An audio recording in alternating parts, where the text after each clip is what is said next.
one west till they bury me. I'm one west till they bury me. I'm one west till they bury me. I be one west to the death till they bury me. One west till they bury me. I'm one west till they bury me. I'm one west till they bury me. I be one west to the death till they bury me. I be one west to the death till they bury me. They ain't scaring me. Rip the soul out of Pharisee. Speaking heresy and get you fucked up apparently. It's like they daring me. I said chill, they ain't hearing me. They ain't listening. Every bar nitroglycerin. Hit your heart, bring it back to start, make you live again. Get them dividends or we start getting ignorant. I be on that soldier shit. I told you shit phenomenal. Nominee abdominal. So what you suckers trying to do? Rhyming comical. Guess it's funny until I'm bombing you. Bring apocalypse to them pussy niggas that's popping shit. Team my all-stars, I coach them up like I'm Popovich. Fuck the politics and the lobbyists and apologists. They vagina, so we gon' check them like gynecologists. It's kinda obvious how the situation is ominous. The way I vomit this and regurgitate for the audience. They start applauding this cause the competition is fraudulent. From the era where niggas smoke you up like a parliament. The flow been stupid, shit has gotten retarded since all the dominance of one west rising to prominent. Cause I be one west to the death till they bury me. I'm one west till they bury me. I be one west to the death till they bury me. I'm one west till they bury me. I be one west to the death till they bury me. I'm one west till they bury me. I be one west to the death till they bury me. I'm one west till they bury me. They want a nigga quiet, mute my maneuvers, but I ride like I got group vibes for Uber. Rhymes hard like they've been viewed by Medusa. 9 milli Luger, 17 in the Ruger. Only need a few to sit up in your medulla. Obligata for the regatta, niggas wildin', they win every dollar. They riding by black Impalas, let the semi holler. A showstopper, been a stopper since the teeny bopper. But now I'm doing them off Patron, premium of vodka. I put extensions on the Glock, modify the chopper. The war heavy, war ready, and that's working mama. No marijuana, say I got the loudest silence on it. When I'm up on it, ain't no rapper do it like I do it. A lot of spitties and writers, but when they eat on, none of them can get to the fire around with me. And I had them niggas spit like a tire, down the deep. And I'm still dope as a piper. Every bar burn hard like a spoon with a lighter. Fuel igniter, I'm winning, coming through with the title because U.P.K. I be one west to the death till they bury me. I'm one west till they bury me. I be one west to the death till they bury me. I'm one west till they bury me. I be one west to the death till they bury me. I'm one west till they bury me. I be one west to the death till they bury me. I'm one west till they bury me.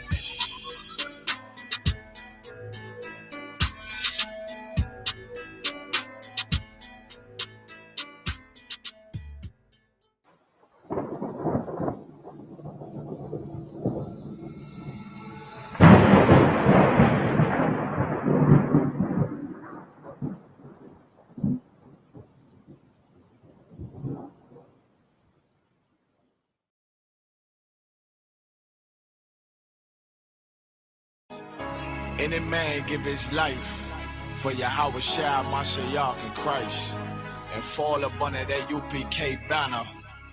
It's my brother and my blood, and I will die and kill for him if necessary. It's all about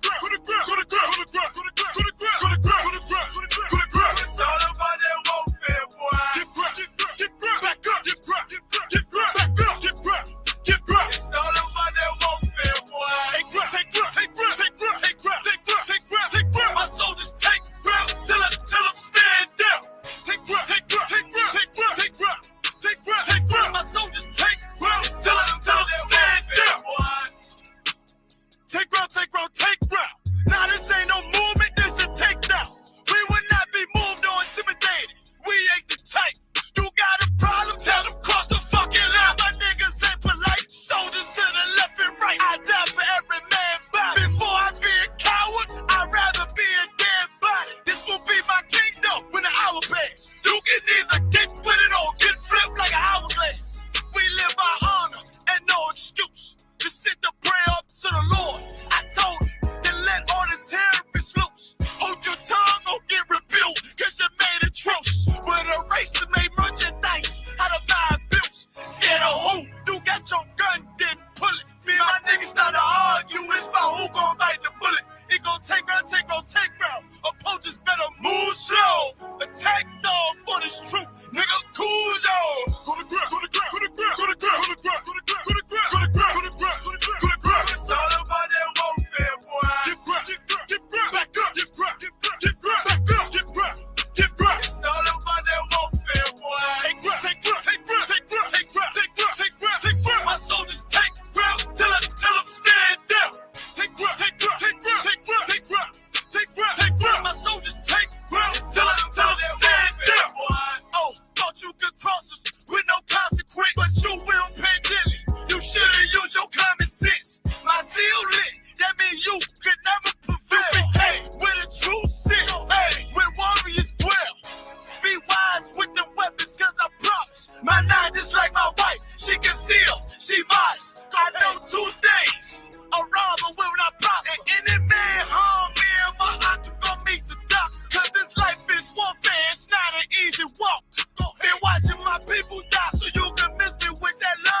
commandments, nigga, and you can't do 10, my nigga. Matter of fact, you can't do 1, my nigga. Let's see if you can stop eating pork. I see that pork juice running down your fork. Talk about you blessed in the streets of New York. I see that tight Christian 3-piece suit that you bought. When you gonna rock that? When you go to court?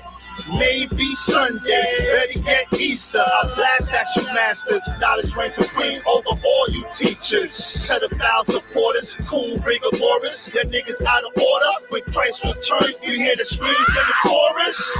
Now breathe. Revelations 6 and 17. For the great day of his wrath is come, and who shall be able to stand?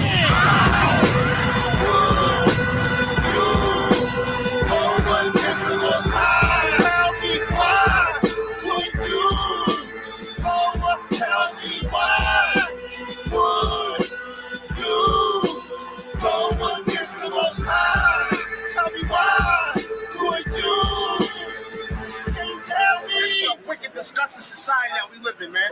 And we gotta separate from the society. We gotta separate. How long does the white man have to murder and kill for you to realize he's a goddamn devil? How long does he have to murder and rape and arrest and shoot unlawfully for you to realize this white man is a goddamn beast? All he does is rape, murder, steal, and plunder. You understand that? And as a result, they destroyed our people. And as a result, our people are running around with the goddamn Wu-Tang Clan because there's a Jewish imposter on the planet. When you take away a man's identity, you can replace it with anything. That's why we're in every religion. And what I'm telling you, what I have to teach you, every race does it automatically. You don't have to teach Asians to join themselves. You don't have to teach East Indians to join themselves. You don't have to teach Arabs. When them Africans come over here from Africa, you don't have to teach them that. You don't have to teach the Vietnamese. You have to teach us. You have to teach us.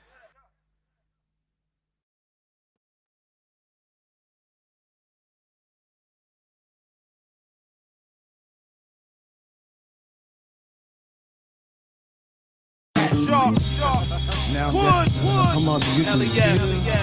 Everybody want to be in my face. Crazy. They want to be in my face, man. Yes.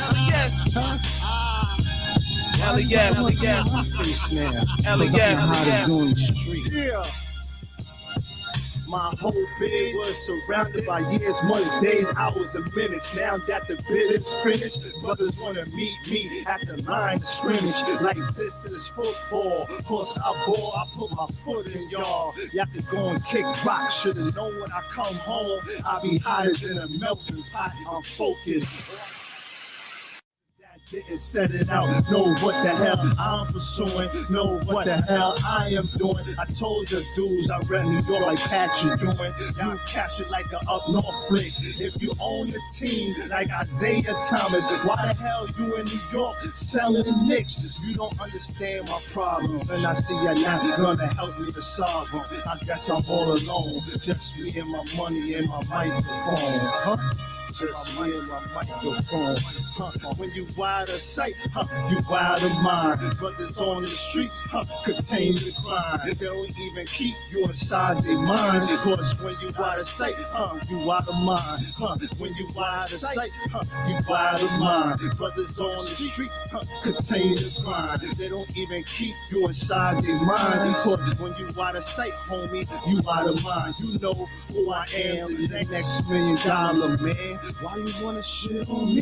Don't wanna set it out for me. It's all good, I'm back in the hood, doing things I should. 2 years locked up, and your brother still tripping wood. What's the meaning? More parole, a brother scheming. Triple beam, infrared beam, stroke beaming to your face. Your brothers is dreaming. Holla at your kid. Stuff I done did. Y'all dudes is ruin the stuff I done did. I'm the reason why dudes are getting deals in the lower east. This is my house. Trying to take your dudes off the lease. How your dudes are putting mixtapes out without shouting out me. B. Jones, me, myself, and my money and my microphone. and my microphone. When you out of sight, you out of mind. Brothers on the street, continue to grind. They don't even keep you inside their mind. Cause when you out of sight, you out of mind. When you out of sight, you out of mind.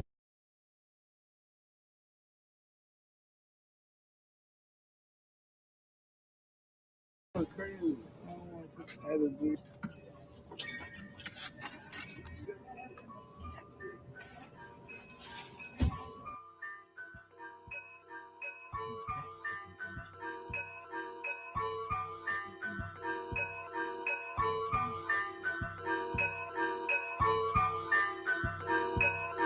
Who's that creeping through my window? 40 on me like I'm Winslow. Hit that nigga with that act right. I was fighting wars day and night. Who's that creeping through my window? 40 on me like I'm Winslow. Hit that nigga with that act right. I was fighting wars day and night. They keep it real with niggas, man. Most of y'all frauds. Leave like you frauds. Y'all pussy niggas gon' ride for your dog. Right at your man and put the dagger right in his heart. I'm playing my part. Definitely I'm playing it smart. And if I don't get you, then I'm coming for your brother then. Or his mother then. It's kinda crazy revenge settling. Rape, sold, and murdered the natives when they was settling. Coming in out of the water that they was fishing in. I was raised in hell. It got dark when I was pedaling. White man harassing the block when we was pedaling. White man who also was the plug when we was pedaling. I would never fraud if I was on David Letterman. This is UPK, ain't no Chavez Shabazz. When the Christ come back, I'm gonna right on your ass. Got the Johnny Walker in me, and I'm all in my bag. I'm on my Friday the 13th with the gun and the mask. Who's that peeping through my window? 40 on me like I'm Winslow. Hit that nigga with that act right. I was fighting wars day and night. Who's that peeping through my window? 40 on me like I'm Winslow. Hit that nigga with that act right. I was fighting wars day and night. Hey yo, the car and nacho, fucking doing crazy like they destined on the flocko. Righteous from the block though, the beat I catch a ride, but I always miss my stop though. Beefing with my shorty till I stuck it in the taco. Who's that creeping through my window? I ain't with the complications, I'ma keep it simple. Burn all black Dickie to the Timbo. You gon' find exactly what you looking for in limbo. We gon' get it in though. Experience I live from 2036. I see my brother when it's been done. Every day I think about the trouble that I slid from. That's why I call a white man the devil, cause he is one. That's not a motherfucker, I think we should just forgive. That act right, gave a nigga reason to live. Give you extra if you take it back or you renege. See him creeping, no Newport, I squeeze the cig.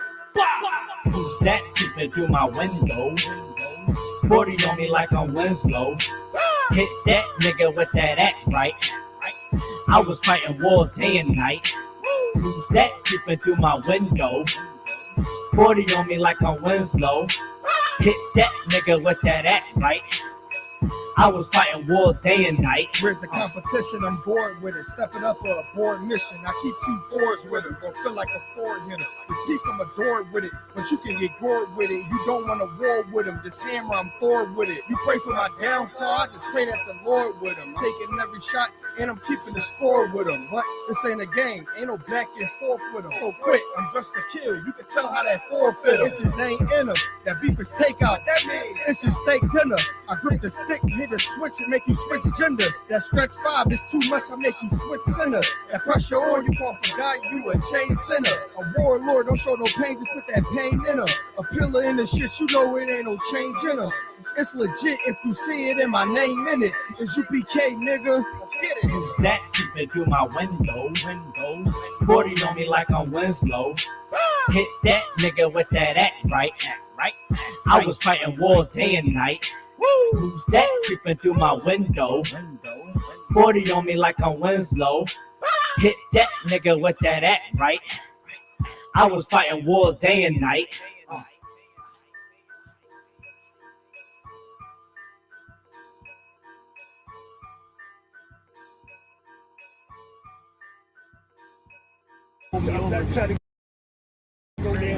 Yo, let's picture first, yo. I said, boom, shaka, laka, laka. Waka waka taka. You know what I'm saying? Yo, man. The EP, I.S.U.K. Philly, EP coming out soon, man. Yo, man, listen, right? I was just running up on the car and I got ran up on. Good night. Literally, man. I said I was just running up on the car and I literally got ran up on. Like, goddamn. They make some profile be like a boss.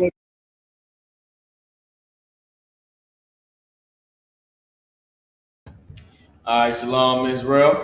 Y'all Bashim Yahushua Barakatah. Y'all Shema Al-Fun. Bashim Yahushua to all the sisters. We waiting for General Katham to come on. I believe we gonna have Captain Kapash in the building. Let's start with Ephesians. All right. No, Salak, Zephaniah chapter 2, verse 1. Okay. Then we're gonna start with then we're gonna go to Ephesians. Okay. We're going into interracial marriage. All right, I believe that's what General Katham is going over. That's the topic for the day. It's interracial marriage. Should Israel marry the oppressor? Should we marry outside of our race? Blacks, Hispanics, Native American Indians, so-called. We are all the same race. Right. Literally. The oppressor, he conquered us. He changed our names into different things. Latino or Hispanics are not Hispanics because they don't descend from the Spaniard. Right. Over in Spain. They're Israelites, which is documented. It's all history. It's all public knowledge. Okay? So with that being said, all right, give me Zephaniah chapter 2, verse 1. We're going to start there. Okay. This is the book of Zephaniah, chapter 2, and verse 1. Gather yourselves together. Yea, gather together. O nation, not desire. And that's very important because blacks and Hispanics, we got this thing where we don't really like to gather together that much. Right. We do it with the people that we're familiar with. We do it with the people that we like. Right. In reality. We do it with the people that we like. Anybody else outside of that, anybody that we're not familiar with, anybody that we don't know, we ain't really worried about gathering together with them. Right. And with that being said, is one of the main reasons why it's so amazing for us to come together and stay together. Right. And to prefer one another over somebody else. All right. Right. Now with that being said, we got hold on, Alawa Panya, Barak, Yahweh Shem Yahushua Barakatah. Yahweh Shem Yahushua Barakatah. Shalom. Yahweh Shem Yahushua Barakatah. To all the listeners, shalom. Shema Alatah B'Shem Yahushua. To all the sisters. What's up, Officer Marah? Abad? Twab, sir. Okay. What articles we have to get it in? Of course, I think you was explaining part of the topic, right? That interracial marriage. Khan. And just how important it is for Israel to, deal with each other and to be together instead of trying to deal with the oppressor, looking for, some type of carnal salvation or mostly financial salvation by marrying the oppressor. Right, exactly. And that right there is a heavy topic because the simple fact that as I talk to young brothers that's in the world, right? Because I always strike a conversation with the younger brothers, man, to see really what's on their mind, see where they really at today. Always trying to keep some sort of connection with young brothers and young sisters. You know what I mean? Okay. And I've always been that way, and I've been that way with the older generation. You know what I mean? Because there's a lot of history, and then you start to understand how much the white man influence have affected our generation. You won't know until you really start to talk to him, right? And so I ran into this brother after I was working a gig, right? And this brother started talking, right? So for years, me and Captain Shapar used to always talk because we was in the barracks together, and this is like our younger years in the truth. And so, we in the truth maybe 5 years now, and we would see commercials, and one thing that this young brother, he was like 27 years old, and he said, I noticed lately, and he said, with all this stuff going on, he said, as I watch commercials, they pushing this black woman with a white man. You know what I mean? But I also told him, I said, that's true. I said, they throw the brother in there doing it too, but as of lately, I see what you're saying, and I've always said that. So, and I was explaining to him, I said, it's to really destroy you and your seed. And that's really what America's really pushing.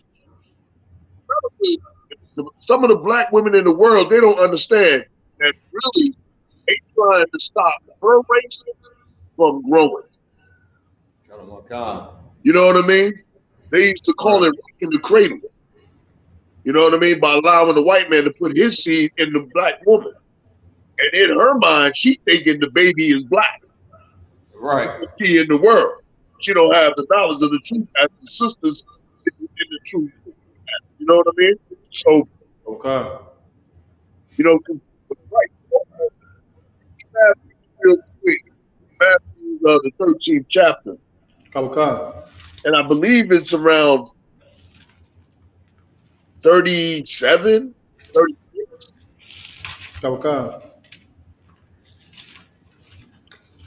Where it talks about the wheat and the tares. Yes, and this is actually a prophecy that Christ was explaining to us. Because time and time again, looking for get a white man. Now society is trying to tell sisters, listen, the black man getting a white woman is okay, but it ain't never been okay. And let me say this, interracial marriage fails into divorce, separation. Oh God. Like that would be a hard task for me to take a woman that got a couple of Edomite babies. Right. I'm gonna just be straight up. That would be a hard task for me. And I would really, love that sister if I was to do something like that. Right. I would never dream of me raising up some goddamn Edomite baby. That's a hard task. Got it, brother? The wheat and the tares? Okay. This is the book of Matthew, chapter 13 and verse 36. Then Jesus sent the multitude away and went into the house. And the disciples came unto him, saying, declare unto us the parable of the tares of the field. Right, because they didn't understand it. So they went inside, just like we come to class. You want to get a full breakdown, you come to class. Right. Christ giving them a class, he getting ready to break it down to them. Go ahead. Verse 37.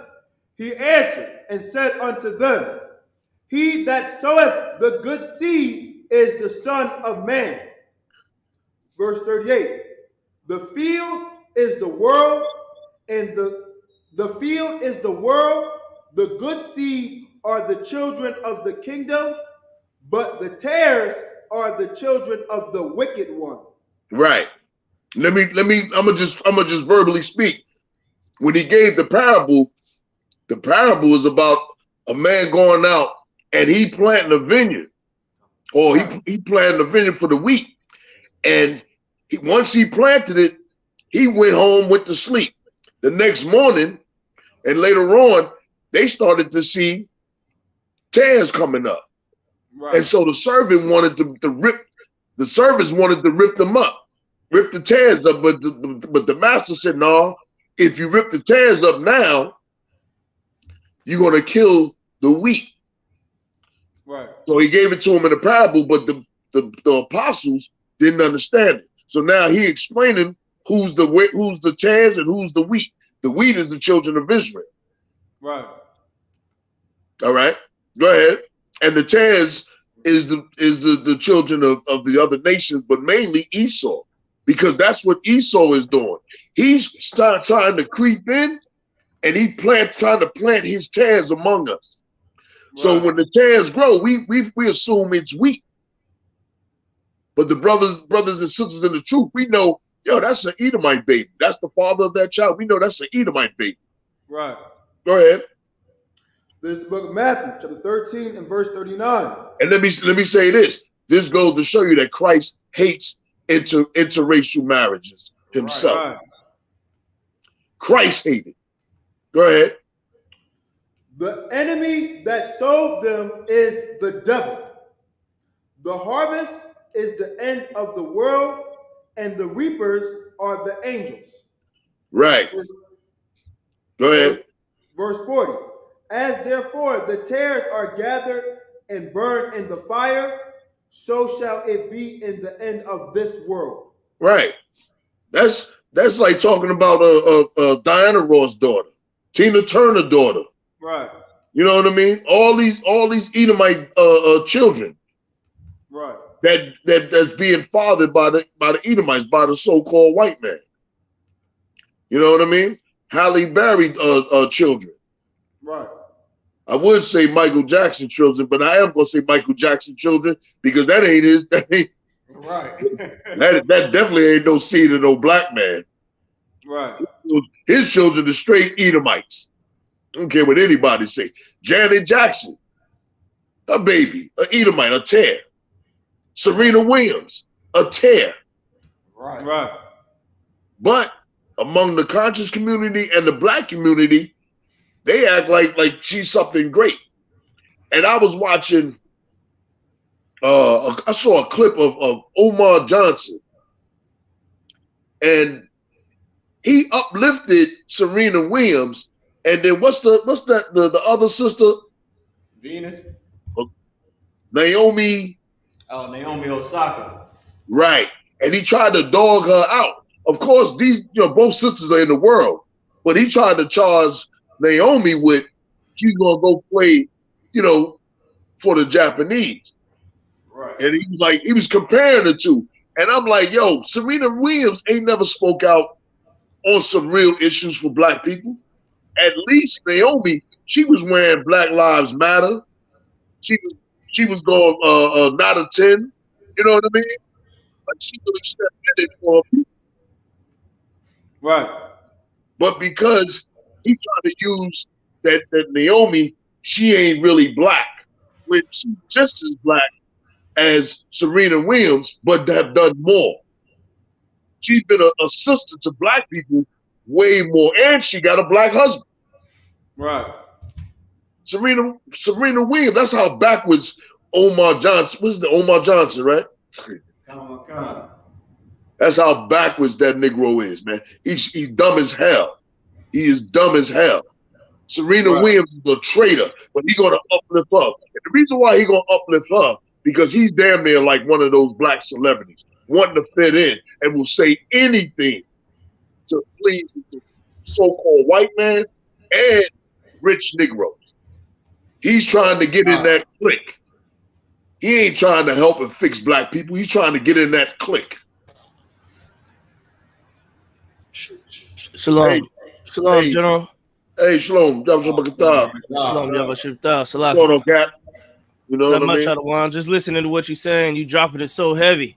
You understand what you're bringing out about that sister? Because nobody, if I could, nobody was talking. Nobody was giving Naomi Osaka her credits for speaking up. They try to drown out the ones that speaking up and the oppressor behind it. They'll promote, give all the commercial deals, give all the Nike deals, the magazines, the red carpet events to the blacks that like Serena, who sleeping with the oppressor, never speak out for black people issues. It looked like she's bleaching her skin and all types of things right now.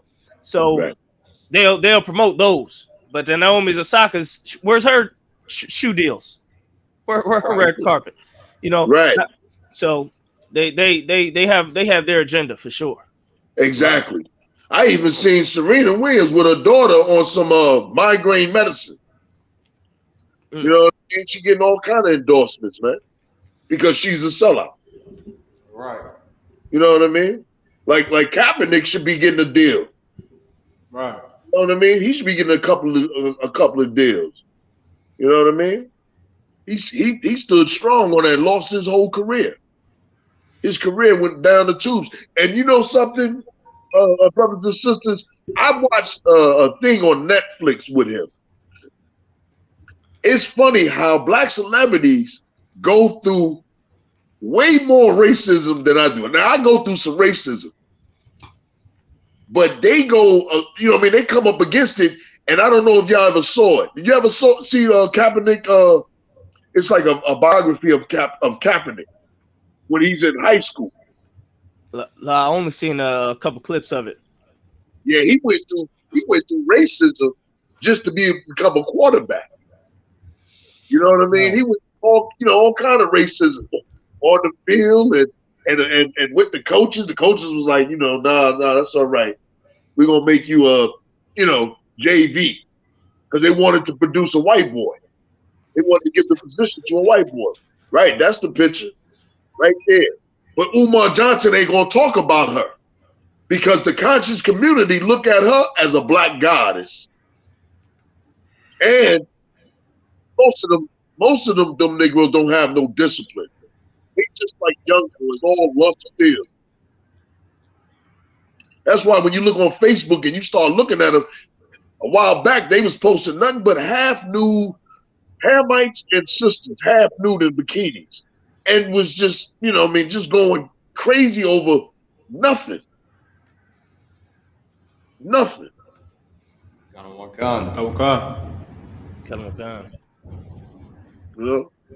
So go ahead and read that. Finish that up.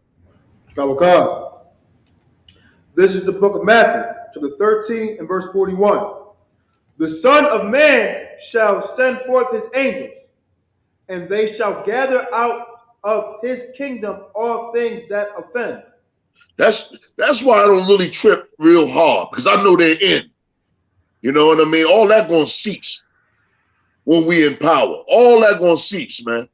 Right. An African man is gonna be with an African woman. A Chinese man is gonna be with a Chinese woman.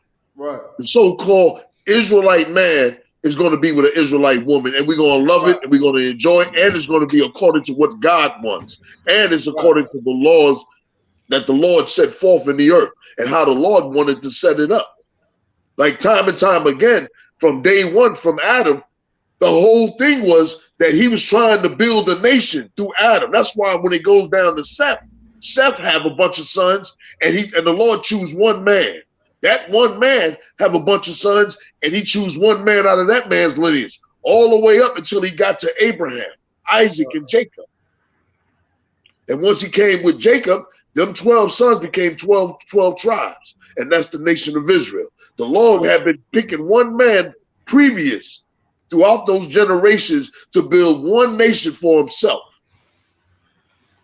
to rule and to set everything up. And that one man is Christ now. Go ahead, any more on that? And which do iniquity. Right. Exactly. Give me Deuteronomy 7:3. And this is a bedrock scripture right here. And the Lord specifically, not only did he say don't make marriages, then he gave you a good reason where you ain't got to ask why. He tells you why not to marry these people. Right. You know how parents say, I don't need to explain nothing to you, but God gives them explanation. Right. You know what I mean? Same thing with Samson. Samson's parents, they was like, why can't you get a woman of your own, your own nation? You see what happened to Samson. Right. You know what I mean? Time and time again, man, we get jammed up messing with these other nations, man. Especially when we go outside and neglect our people, man. Right. When they marry outside their nation, man, you'll never see them in the hood. Right. You know what I mean? You'll never see them in the hood. Let me know when you got it out. I got it, sir. All right. This is the book of Deuteronomy, chapter 7 and verse 3. Neither shalt thou make marriages with them. Thy daughter thou shalt not give unto his son. Right. Slocky, I was trying to get the article where Eric Dyson, I don't know if you have that article, Kapash, or even saw it with Eric Dyson. I haven't get a chance to check it out yet. Captain Shapar, me and him was talking about it. He didn't send it to me. But supposedly Eric Dyson, I'm not going to go into it because I don't have the article. But supposedly, but I will take a word of one of the brothers in the Israelite school of U.P.K. And Shapar is damn sure, you know, one of the tight brothers that I came up in this truth with. But anyway, he said, what's going on? I have it, sir. Come on, let's play it. Kind of one card.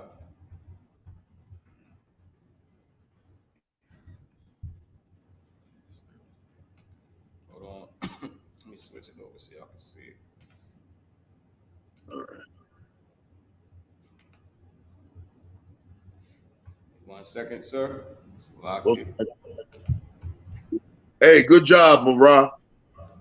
Wow, sir, that was Captain Shapar. He actually did send it over. This was a little late. Black women, Okay. and I know some people got a problem with some of these women married to white men. Yeah, I'm gonna go there this morning. Oh my God. Well, look, I don't know they say y'all hear it, sir? But this is what I do know. Some of them, Yeah, a lot of them dark-skinned black women, and some Negroes got a problem seeing the beauty in dark-skinned black women. Don't you be mad because a white boy came along and saw what you threw away. I ain't saying that's everybody. I ain't saying that's everything. I'm not saying it's universal. But before you rag on them, understand the story. Some of these darker-skinned black women don't get no love. Could be a place like Harvard, Princeton, and Yale, and their brothers dating all white women. Now that's their choice if they want to do that, but look at the demonization of darkness. Look at the chocolate charm that's being overlooked. Look at we got everything in the book. Vanilla vitality, caramel cuteness, chocolate charm, mocha magic. We got it all, bro. And yet we overlook that, right? Because we think that the white man's water is women. Stop right there. Sweeter and sexier. So don't be mad at black Count on one card, sir. Refusing to be by themselves if they wanted to be a. Yeah, put a pause on it. Let me tell you something. That's some garbage. Right. Let me tell you something. Me being a lighter brown brother, I always took a liking to dark-skinned sisters.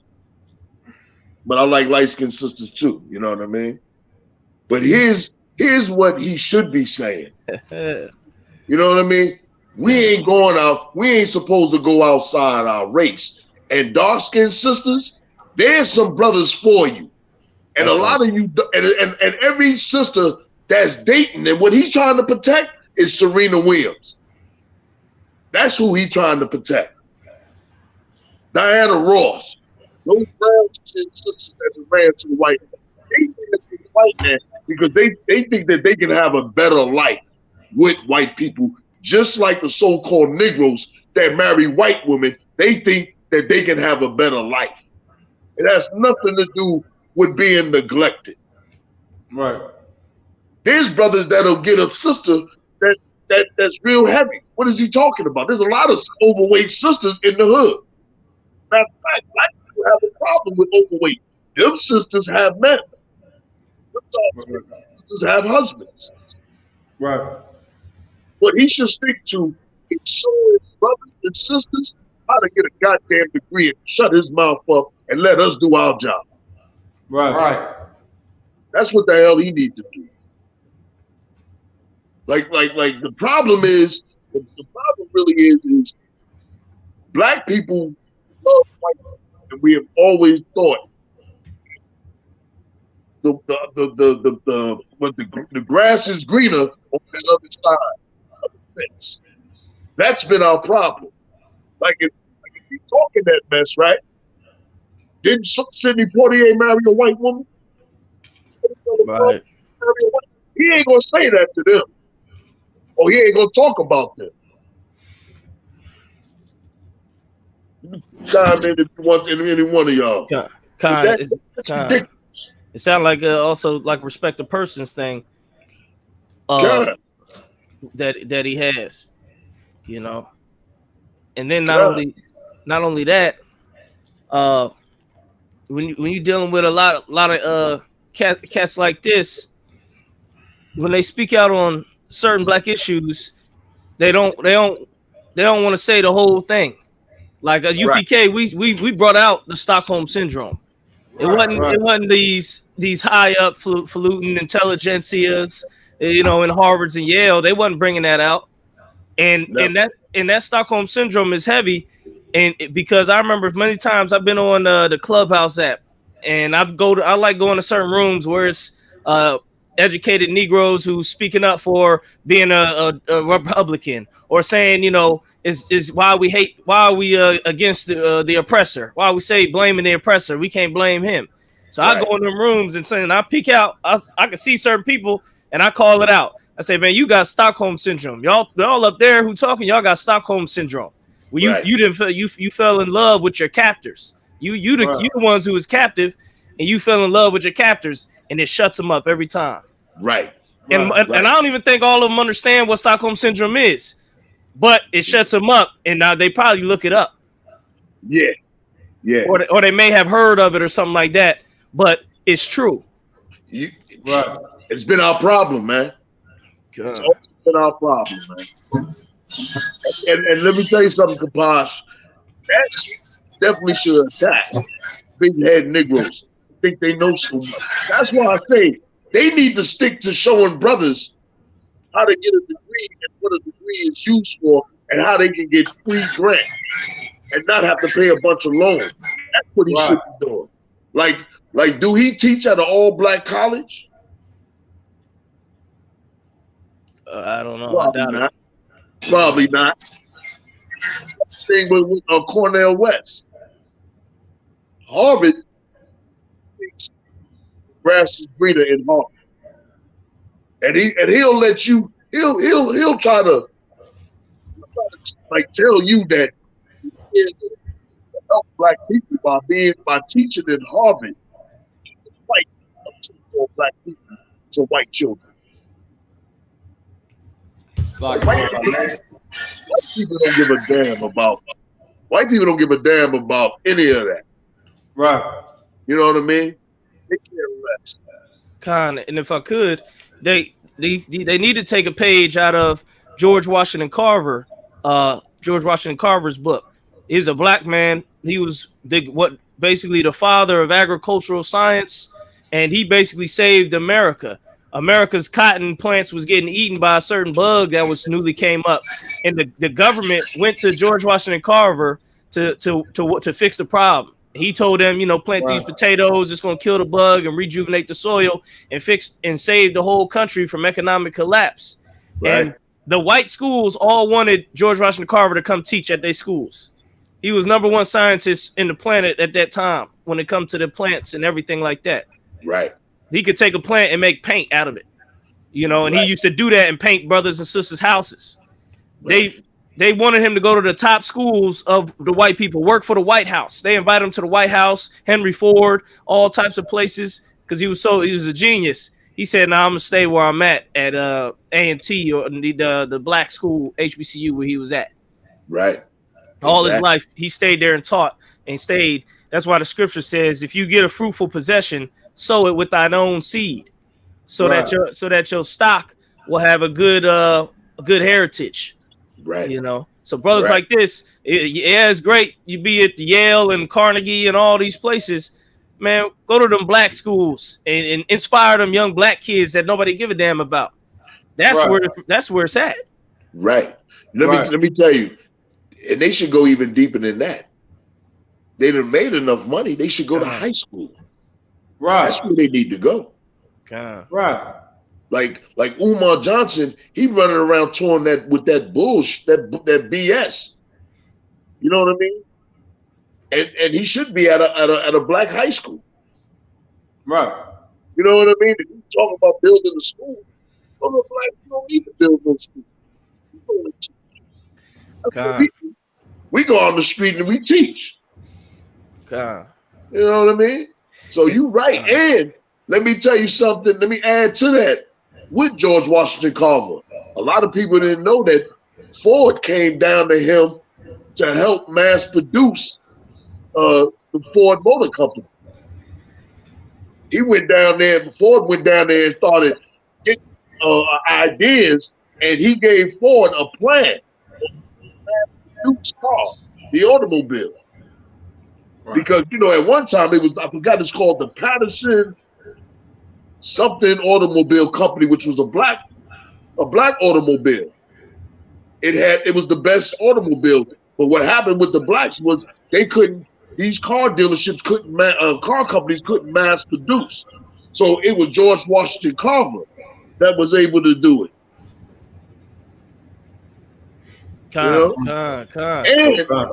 And let me add more. As a child, you know about him being castrated. Right. That was parents. Men castrated him because they didn't want him their daughters. Later on, go ahead. No, I was just saying, Con. Oh. Hey, Marah, did you send Shapar the link? Con, he was in, but he said he had a lot of noise in his background, so he said he was gonna get off. Oh, okay, no sweat. And if I could, these type of cats, they need to get real counsel from the Israelite School UPK how to move. Right. Because you generals under Command GEN.YAHANNA, y'all be able to give the counsel for these cats to really make a difference. Right. Because it's sometimes it seems like they want to make a difference, but they don't have the heart. They don't have the right counsel to really make the difference. Right. And you know, they may think of moves to make, but they don't have the counsel to really do it, man. It takes the men of the Lord. That's why I pray for the day that that more and more of our people will listen to the generals in the school and the Israelite under Command GEN.YAHANNA and get counsel. So we can really make the moves. Like, man, going and teaching our people like on a lower level, even if it's 20 people at a time, 15 people at a time. For these guys, that's where you really make a difference in the world. Right. You know, you don't make a difference in the world defending Serena Williams and worrying about the Yales and these kids dating white women. Right. You know, you gonna make a difference with our people. Right. And we lacking certain educators and everything like that. Y'all need to get on y'all job. That's my point. Hey, that was heavy, because that's why I say they need to just stay in these high schools. That's their job. That's their gift. Right. They need to get on their job. We'll show them after they get the degree how to navigate that degree and where to go and where it can be useful at. And they'll be trained also how to fix lives. Them same brothers with degrees, they won't be no selfish pig like he is. See, the difference between them and us is they can be brought. They got to be politically correct. You know what I mean? Right. And if I could see these type of like I said, they don't want to be one problem with black leadership, which I.S.U.P.K brings out. The scripture says, charge them that are rich, that they be not high-minded. Accountability. Right. I brought this out in the class last week. All black leaders, black Christians, and the big time politicians, they refuse to be held accountable for anything, for the condition of the ghetto. Right. I was reading a leader is supposed to protect the people, supposed to keep the people secure. Right. Where's our protection? Where's the black community don't have not one strict of sense of layer of protection. Right. We don't have no hedge about us. We don't have our own force that these black leaders and black Christian leaders don't put together that we can call on. We don't have no protection to getting sued and getting evicted out of these houses and screwed over in leases and everything like that. The black community don't have no protection. That's the black leaders' fault. All these black leaders, they need to be held accountable, and they run from taking responsibility for the problems. They love to get on and put the buck somewhere else. Right. But they don't ever take accountability. They the false leaders, man, the false prophets that's out here. You know, not as much him, but you know, the Christian pastors and people like him, the black politicians. Right. Exactly. They need to be held accountable for the community. The product, if we failing in the schools, it's black teachers' fault. If you call yourself a black educator, if you're an educator, it's your fault that the school was failing in Baltimore. The kids don't know the ABCs in Detroit. They don't know this and that. I remember when I went to the school here in Indianapolis. It has the worst reputation, one of the worst reputations, the hood school, the fights, the drug dealing, and all this and that, called Tech High School. We had an older cat come in, and they got all the black male students. It was like 15 or 20 of us, and put us in the class, like a special class once a week, to talk to this black dude. And it was an older brother, and you know, we just kind of sat in there and joked around, and he kind of said some stories about his past and you know, how he came up, and he was doing it, and his heart was right. He was doing it to try to, you know, make an influence on the younger generation. And even though it wasn't, you know, groundbreaking, it didn't seem like groundbreaking, because, you know, we in there slouching, chilling, you know, talking a little bit out of term a lot. But it made a difference to me. I appreciated it. Right. This is what they don't want to do.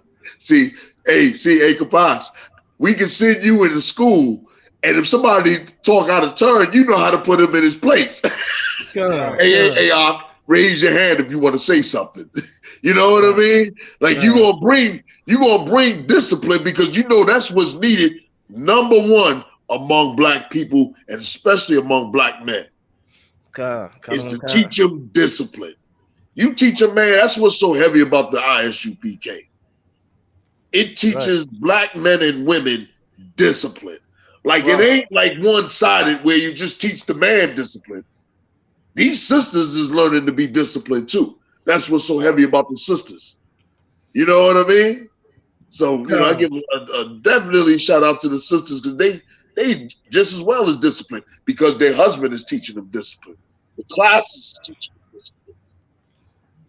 They in turn teach their children discipline. And I'm tell you something that I was talking to a brother years ago before I was in the truth. Brother was from New Jersey, right? And I remember one dude telling me, "Hey man, he's a teacher," and stuff like that. And they took his whatever they had certifications. So I'm in my mind thinking, yo, you do some pervert stuff. Me being in the world, that's what I assume. Right? Come to find out, I asked him, and he said what it was I was teaching more that was on the curriculum in New Jersey. He said I was trying to, make an impact.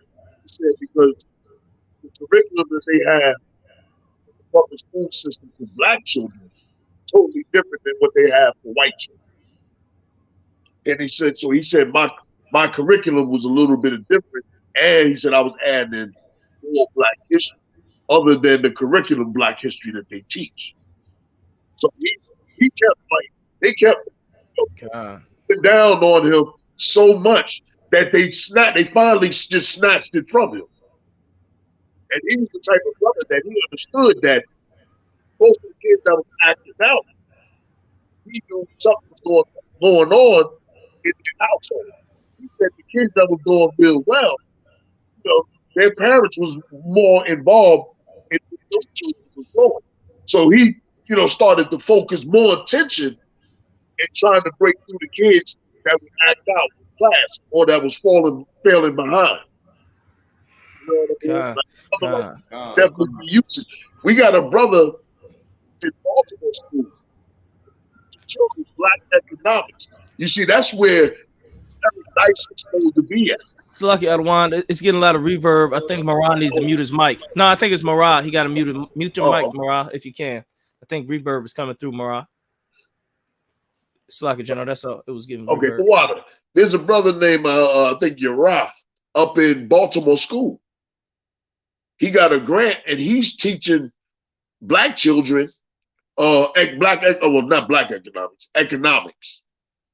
This is what this brother is doing. He in the truth. You know what I mean?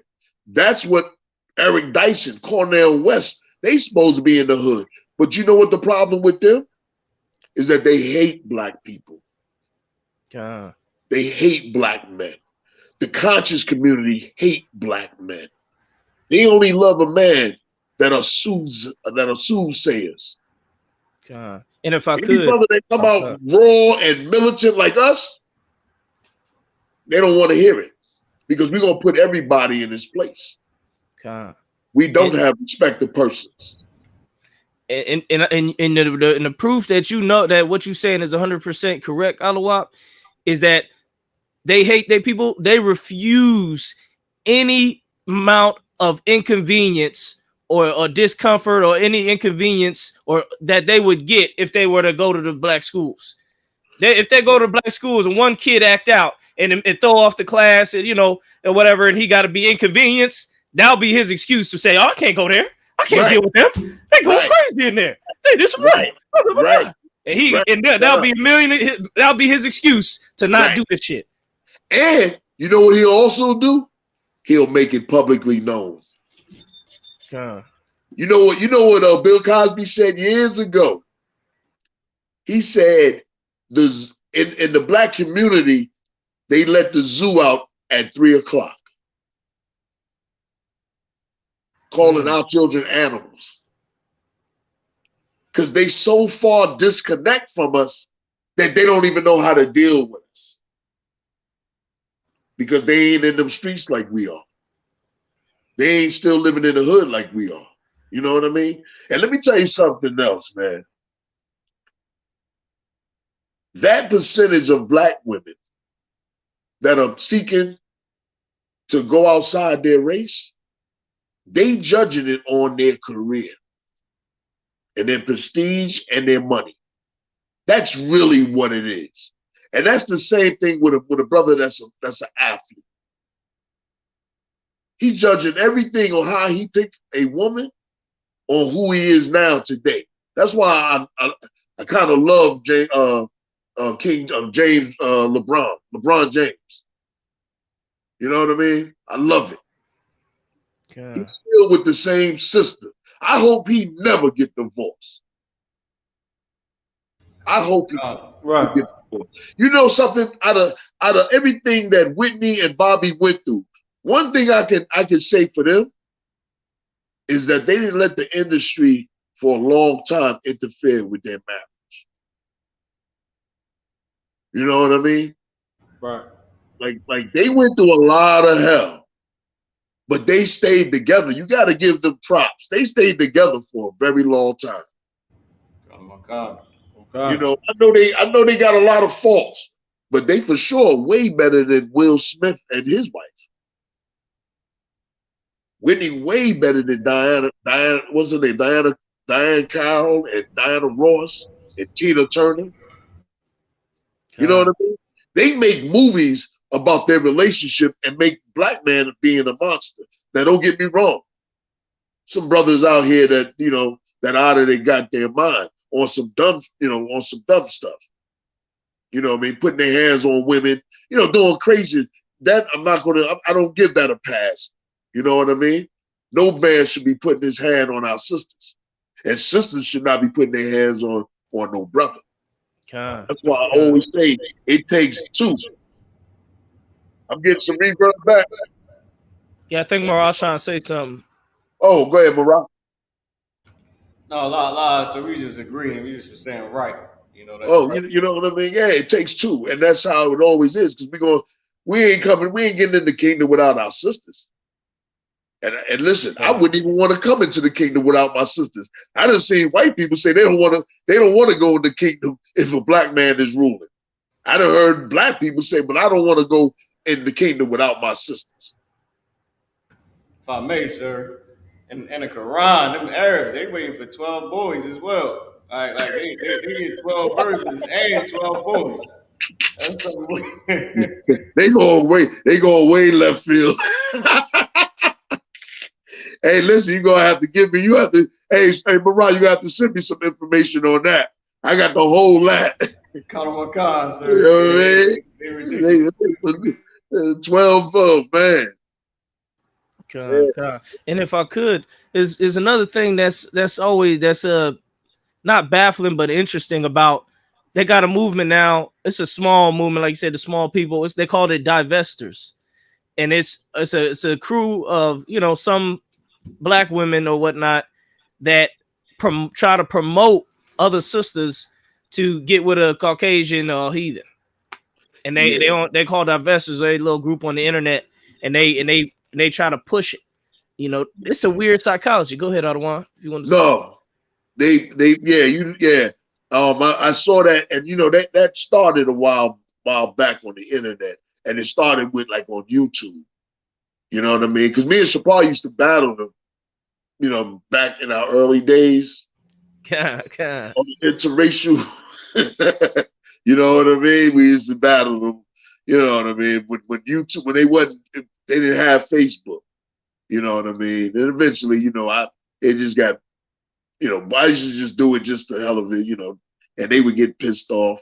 You know what I mean? But you're right. And that's what I was saying earlier about the commercials. Hey, did I ever send you that article about the commercials, about the interracial commercials of Marah? Connor McCon, so you sent me an email with a few different Yeah, I think it's the top one. The top one is not the one that says the young brother. Yo, send that one. I want that one to be played. Connor McCon. Because let me say this before you play it, right? Coming up as a young man in New York City, right? Like this is about my third job after high school and all that. At 3:35, right? I was a foot messenger. It was the most degrading job that a brother could take back in the 80s. You know what I mean? A lot of backlash for it. Oh, it's a lot of Marah, it's coming through. You gotta put your back on mute, Marah. It's coming. The sound you make coming. Connor McCon. Okay, the water. And it was the most degrading job. You know what I mean? I was still doing other stuff, but it was the most degrading job that I had. You know what I mean? And because a lot of sisters would turn their head or have an attitude. I'm coming in the office building. You know what I mean? And I had felt that, I felt like, damn, do anybody let up off of us? And this is in the 80s now. Me being a young man, I'm watching this, I'm seeing this. I'm thinking in my mind that somebody might just say, well, this brother cool, he trying to make it. I wasn't expecting no big ups because it was just a job. But because I was working at such very, very, very low position in life, and that's where I was when I was 18. I mean, it was like a job that I hated to do, brothers and sisters. It was damn near like I was like the slave or something. You know what I mean? I was real low. And it wasn't like I had low self-esteem or anything like that. But as I took that job on, it became that. You know what I mean? Like when I went downtown Manhattan. Now Manhattan will mess your mind up because you seeing all these limousines and luxury cars, and you seeing, sisters and brothers decked out. This is the 80s. Some sisters was really getting it, and some brothers, very few. But soon as you walk in as a foot messenger, it was like you was a dope fiend or something. You know what I mean? And I would get it from every race and my own race. But I'm gonna play this, and I carried that, and as I saw that, and that was the only thing that uplifted me is when I found out that I was a Hebrew Israelite, and it all became sense to me. But before I couldn't understand it. I couldn't, you know what I mean? I couldn't decipher it. I couldn't break it down and understand it, what was happening as a young black man. But it was only until I found out that, I'm God's chosen, you know what I mean? I'm God's chosen warrior. That helped me push my life on a more aggressive. I wasn't in the truth, but it made me aggressive in everything that I did. You know what I mean? It made me like, yo, I don't give a damn. I know the end. I know the outcome of everything that's going to happen. Just those times that I was going to classes and saw those camps and had those cassette tapes. You know what I mean? Those was inspiration tapes as far as I was concerned. You know what I mean? Hearing Bob and Yeshaya and Ariel on those tapes. Play the video. This is what's going through young black men's mind. That's how it's going to be. And I'm going to say this. It's going to be easier for us to recruit brothers just by just going out there speaking. Because we saying what they're saying. And we showing them why it's happening. Why you feel that way. Right now, they knowing everything going on and they examining it. And they realize that they in a place where they are the enemy of America. Go ahead and play it. But hell, I haven't done a video in which I received a lot of backlash in a while. So let's go. Now, in my opinion, black men are the most disrespected people, beings, whatever you want to call it, on this earth. We get disrespected by our own women, which is the most discouraging shit ever. We get disrespected by other women, other men of other races. We get disrespected by gay men because everybody's afraid of the gays. We get disrespected by each other, especially when there's a man rallying for the men to stand up and, you know, not take shit. You always got this sucker ass dude coming talking about something, well, you know, men need to do this and men need to do that. Bro, we've been told what we need to do and how we not doing it for fucking years. Stop right there. We can't tell our women how we would like to be represented.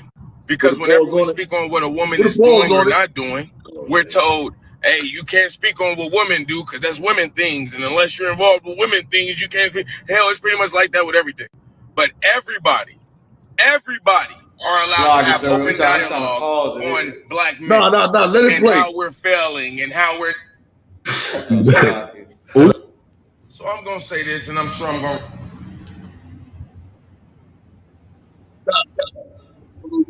You hear that last part.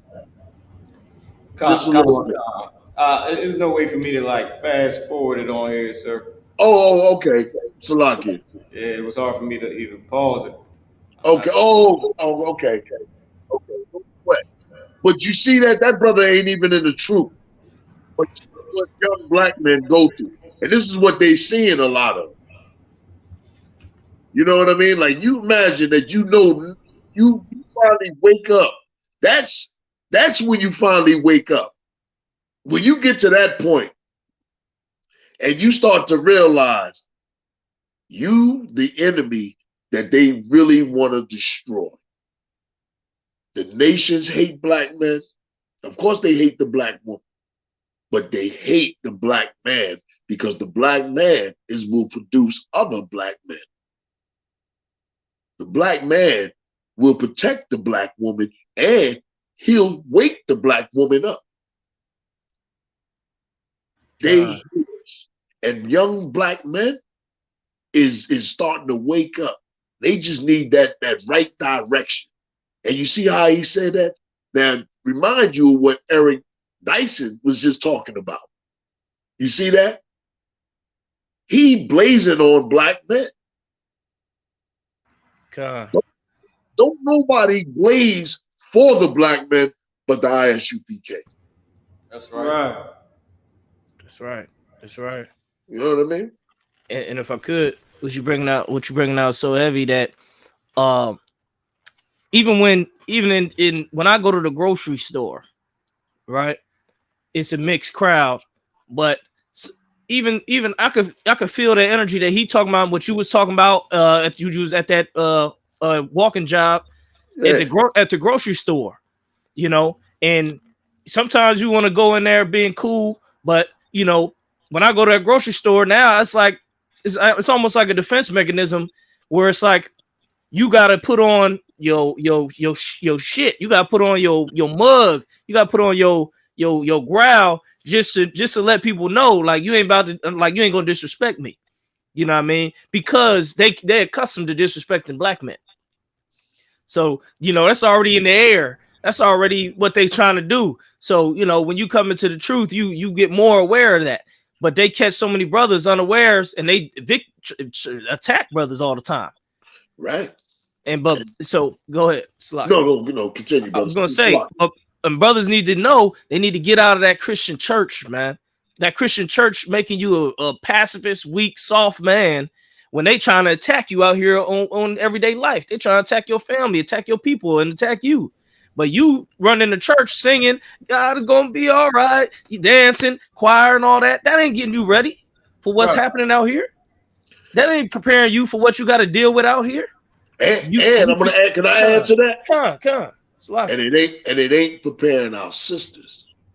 Right. Because if they understood it, they would get with the black man, and they would start to really treat the black man in another light. If they really, if sisters, and I know sisters go through it. I'm not knocking that, and I'm down with you, sis. I'm down with you. Believe me. I'm one of the. I done did some amazing stuff when I was out there in the world. I done stopped rapes and stuff like that. I'm with you. What's on Christ?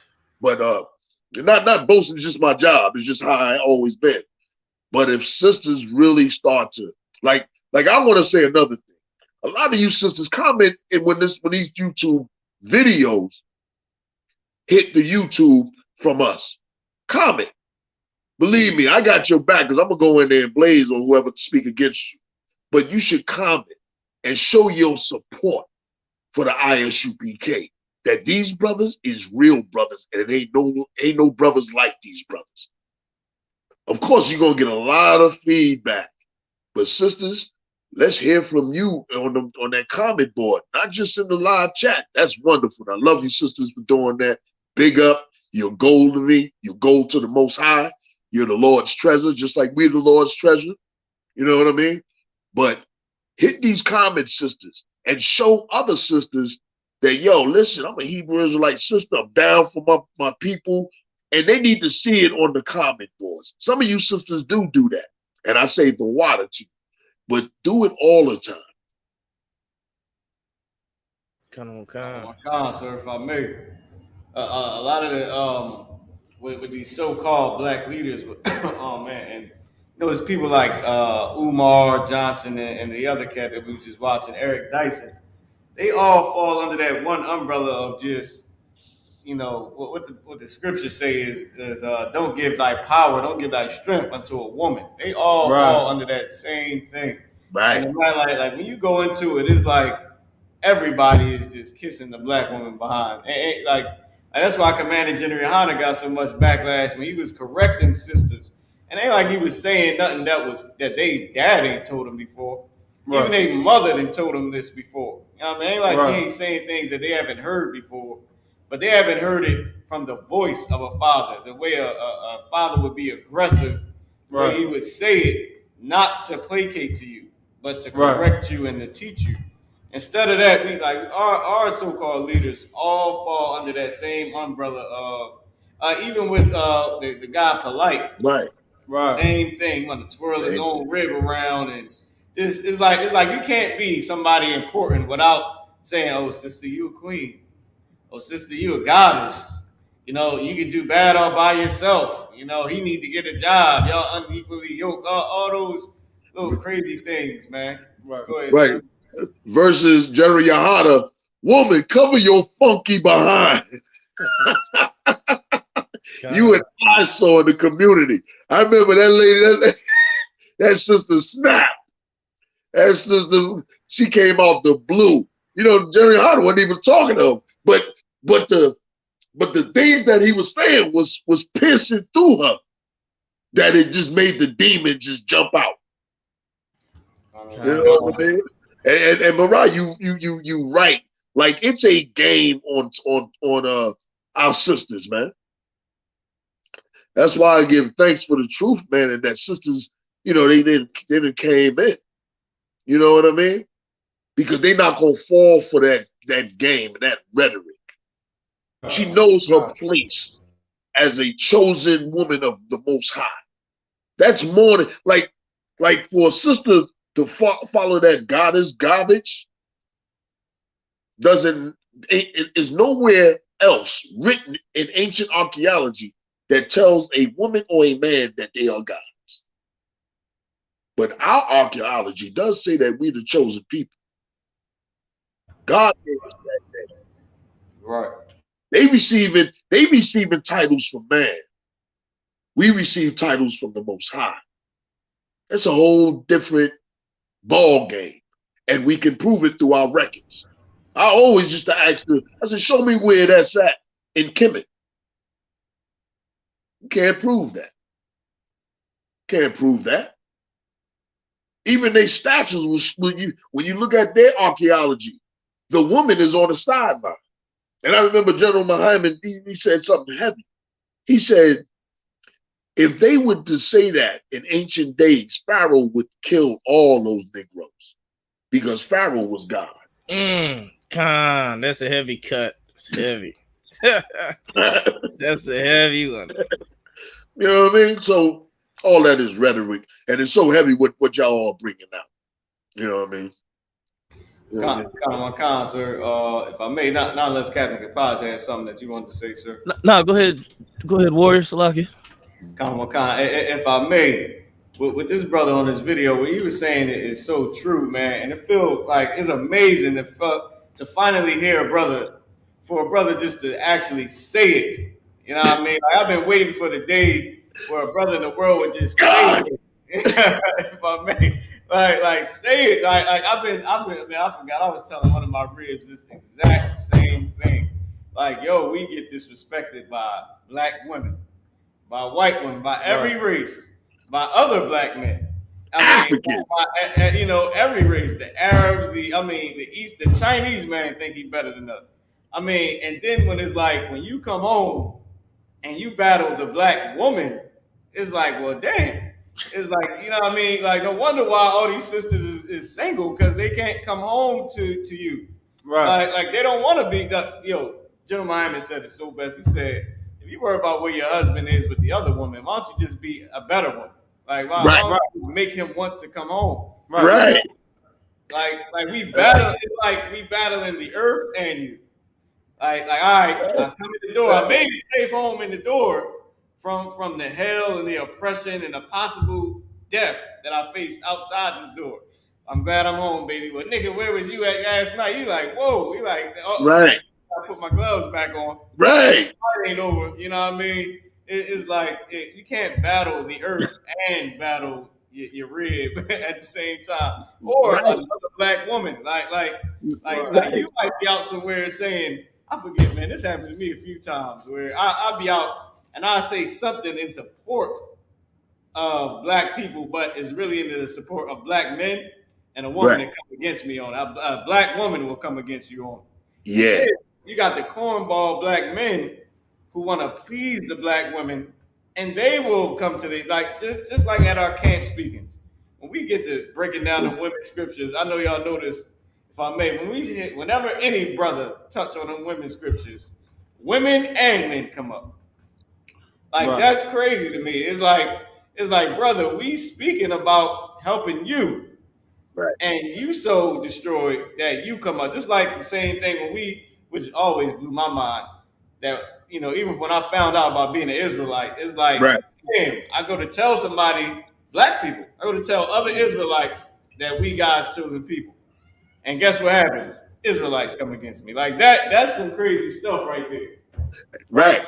Like that. So it's the same thing, man. And it felt good to hear a brother say it on some place like TikTok that get thousands of views. Right. He ain't, don't give your strength to a woman. A black woman said that. To her. Exactly. I mean, said don't give your strength to a woman. Now we're, and this way, you know what? I gotta say this too, Captain. Go. Don't be a hypocrite. Don't be the black woman that says, my son got 3 girlfriends, y'all. And then you mad at your man for even looking at somebody else's Facebook. Right. Right. He like a picture on Facebook. Y'all rumbling, cops get called. The next day you at the daycare, like, yeah, my son got 3 girlfriends. Right. Or you got some nigga on child support for talking about how your son, how all the girls like your son, and all this stuff. Like, don't be a hypocrite, man. What you gonna do with your son on child support? Tell him he should do it. Tell him he should give up all his strength. What you gonna tell him he should The bow baby, down to the woman? but Rob, she gonna tell him the baby don't look like him. That's what she gonna tell him. Right. Oh God. And Meanwhile, when somebody said that to her, she damn near got the brother killed. Right. It's like, I think you're trying to say something. No, I didn't want to cut you off. Where you good? Yes, sir. Yeah. I was gonna say what you bringing out is heavy about the cats that co-sign on that type of woman is the queen goddess of the earth. We can't do nothing without her.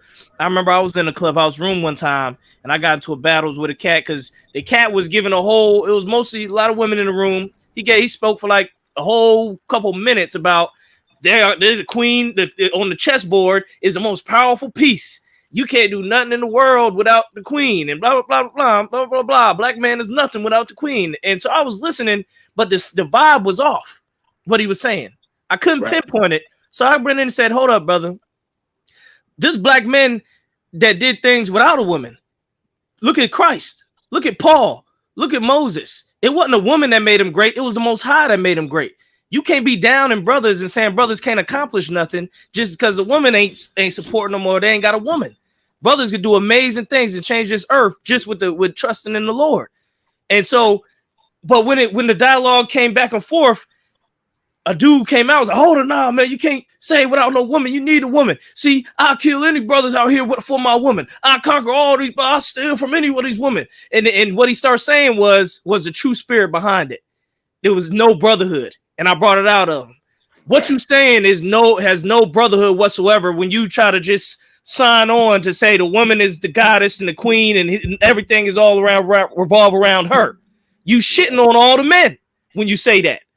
Right. And it came out in the dialogue that they ain't have no, and I was telling them, you ain't got no brotherhood. You missing brotherhood with what you're talking about. Right. And the proof was when we went back and forth, you said how you would rob anybody, any man, you'll shit on any man, kill any man for your woman. Right. So I said that's the problem right there. And then the people in the crowd heard it and was like, hold up, man, that sounds a little off. It sounds like you just for yourself and your own family. But you don't care about the rest of people and everything like that. And so that spirit don't have no brotherhood when you say the woman is the God. Yeah, it don't. And let me tell you something. That same nonsense, like I was watching GEN.YAHANNA in front of Sarnetta, and they asked him about the black woman being God. He said the conscious community ain't the only one making her a God. America is giving her that title also. In the 90s, what they used to always talk about, Big Mama. How Big Mama kept things in order. How Big Mama, all that is garbage. All that comes from the Garden of Eden. Making it seem like she has this power. Like you said, Captain, you know how many brothers died? How many brothers was trying to fight the white man? You know what I mean? How many brothers started revolts? They never mentioned that. I had a slave book, and it was a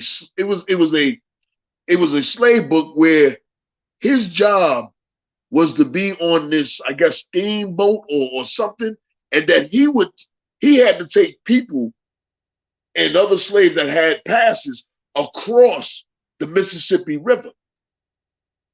And the brother was given a story. He said, I helped freed over 1,000 slaves from out of Mississippi and Louisiana.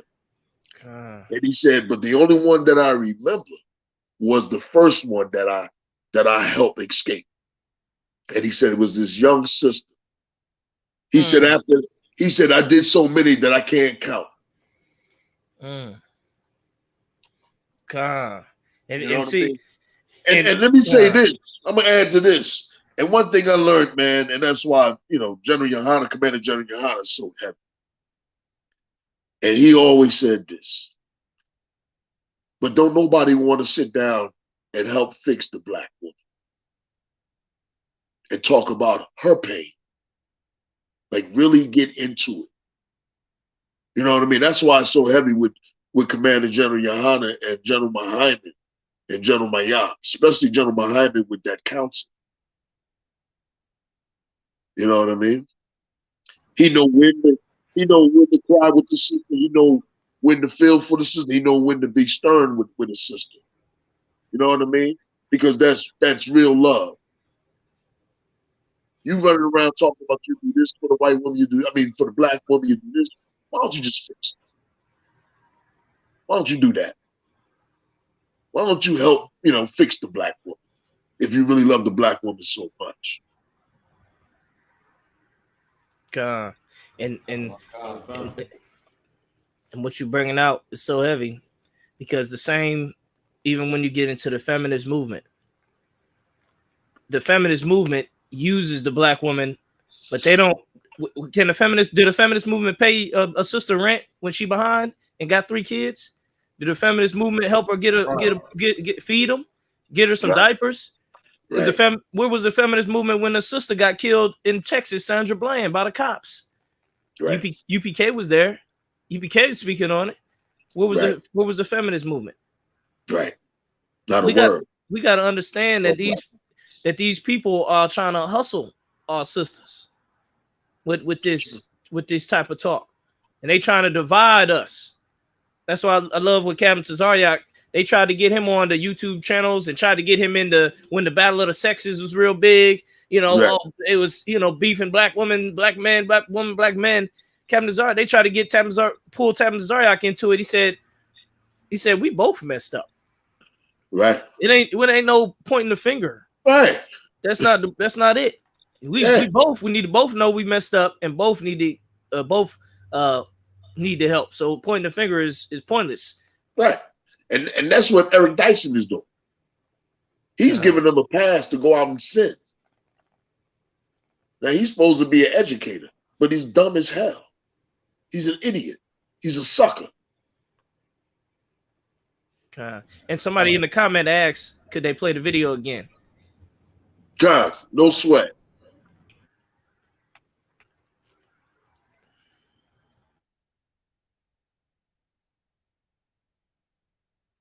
A lot of backlash in a while. So let's go. Hey, stop it. Now, in my opinion, black men are the most. I just wanted everybody to see the level of his spirit when he first started, and then when he started going into it. So you should start from the beginning. I want you to look at his spirit. He's like, yo, let's go. And then he started getting mad and angry.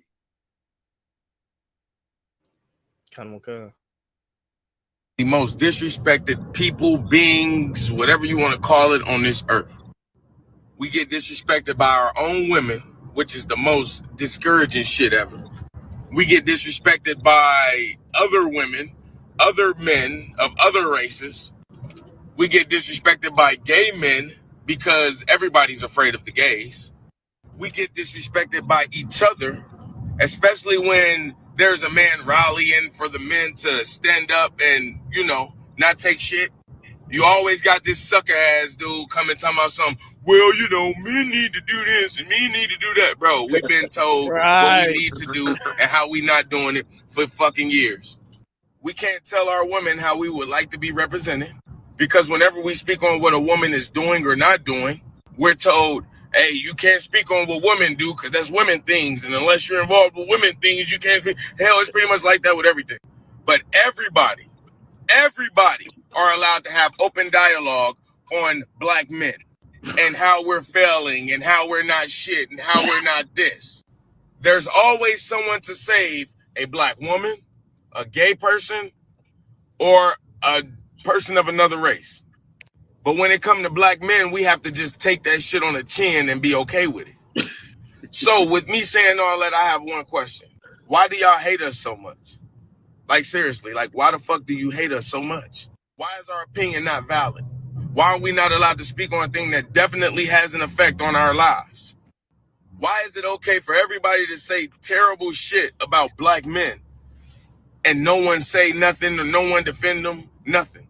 Why is it that when a black woman does defend a black man, she's called a pick-me or she's then disrespected, as if we're not supposed to have no goddamn unity?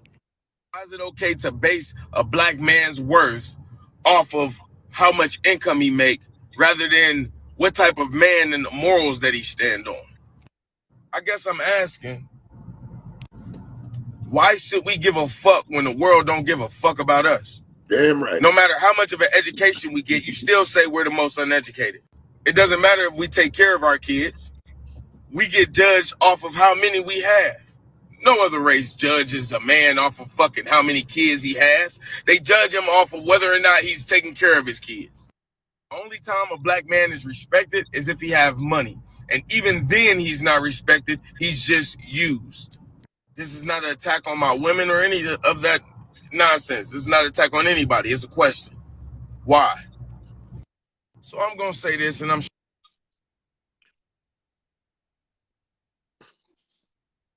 that was heavy. Yeah.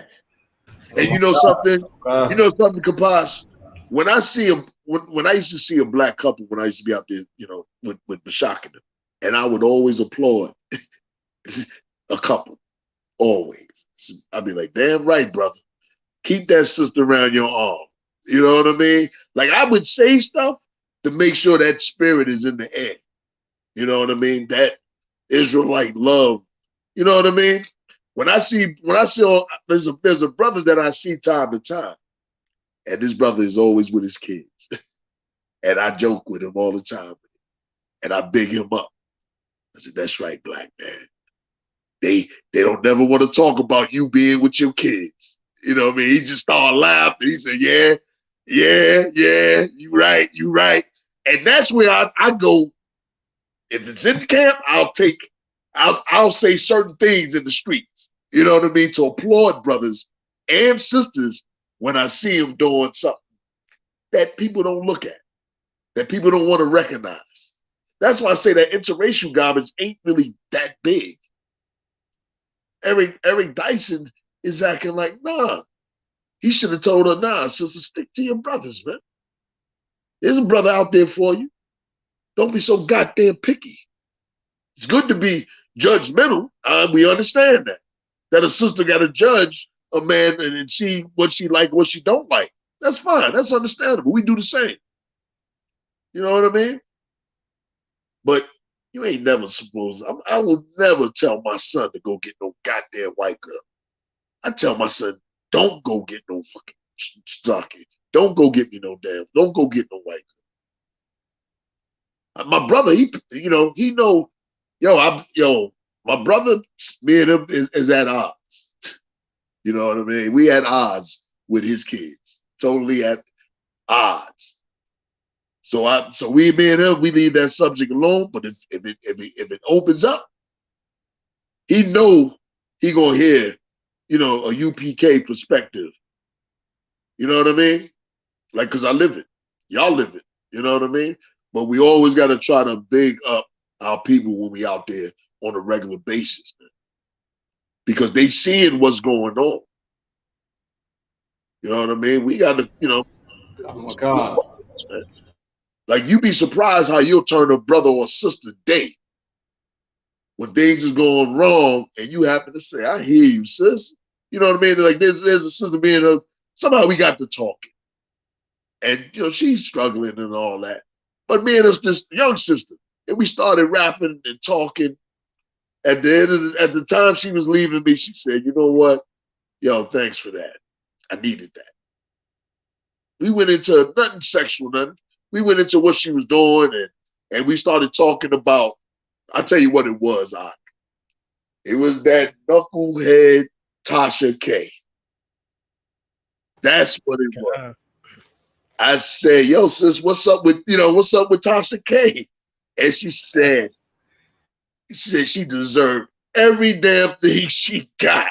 You know what I mean? Like, a lot of sisters ain't being heard. The real sisters ain't being heard. And And the social media is blocking a whole lot of that. The industry is blocking a lot of that. So the real brothers and sisters that should be heard will never be heard because Dyson and Cornell Williams is your leaders. They're your educators. You know what I mean? They get paid to go on the air. Like Eric Dyson and them, they so far removed from the black community, it's ridiculous for them to even talk about it. They act like it's a big thing.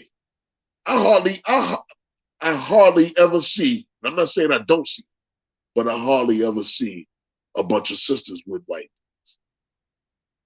men. Now, for sure, I know brothers in the NFL is down with them. I know black women that are actors. And I'm gonna tell you another thing, Kapash.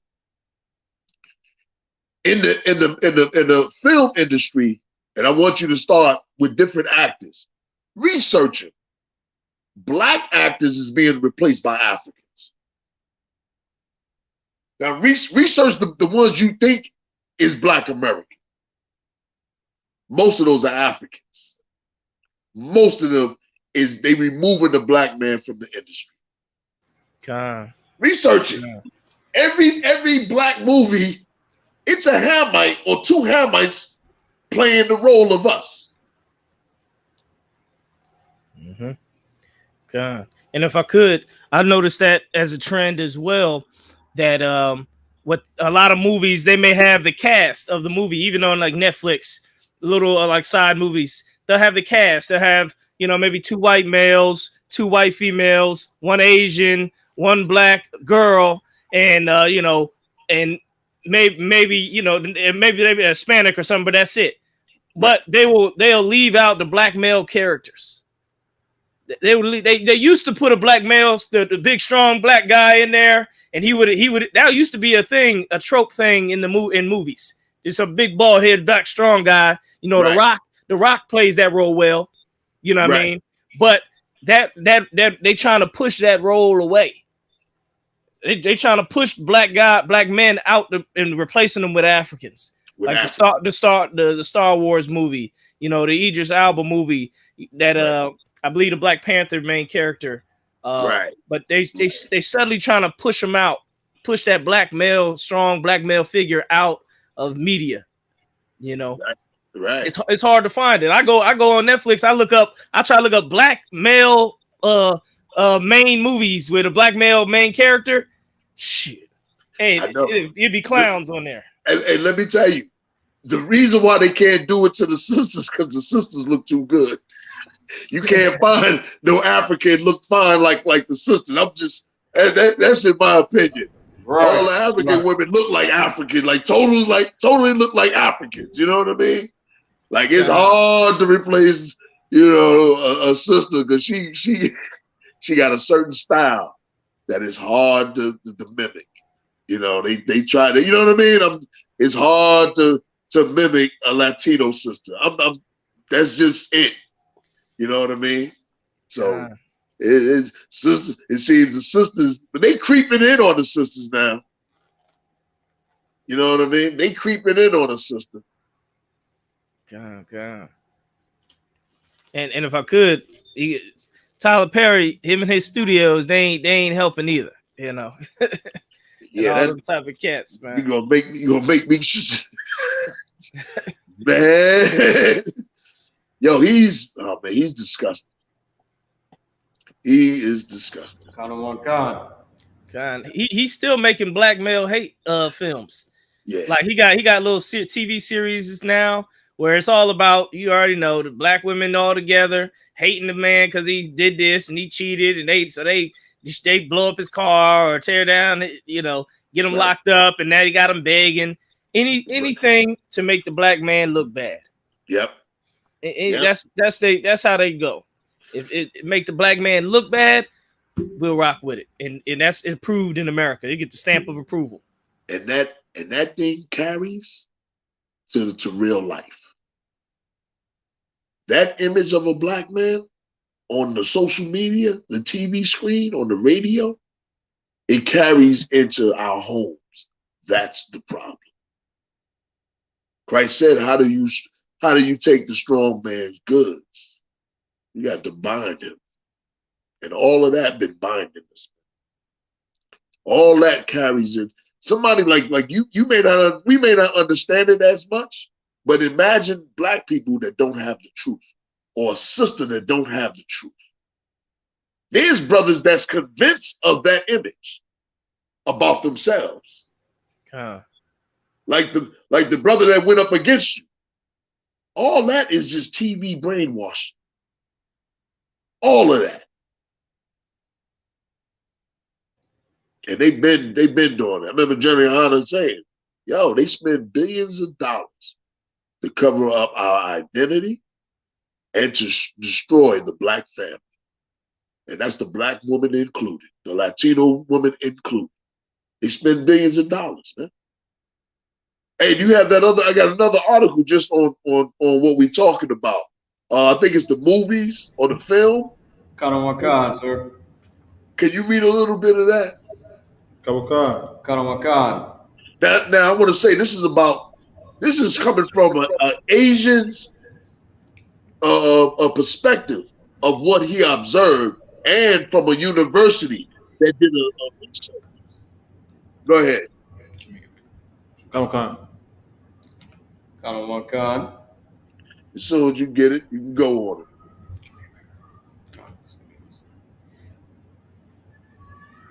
Just placing it up on the screen for everybody to see, sir. Okay. Wow. I can tell this article gonna be good.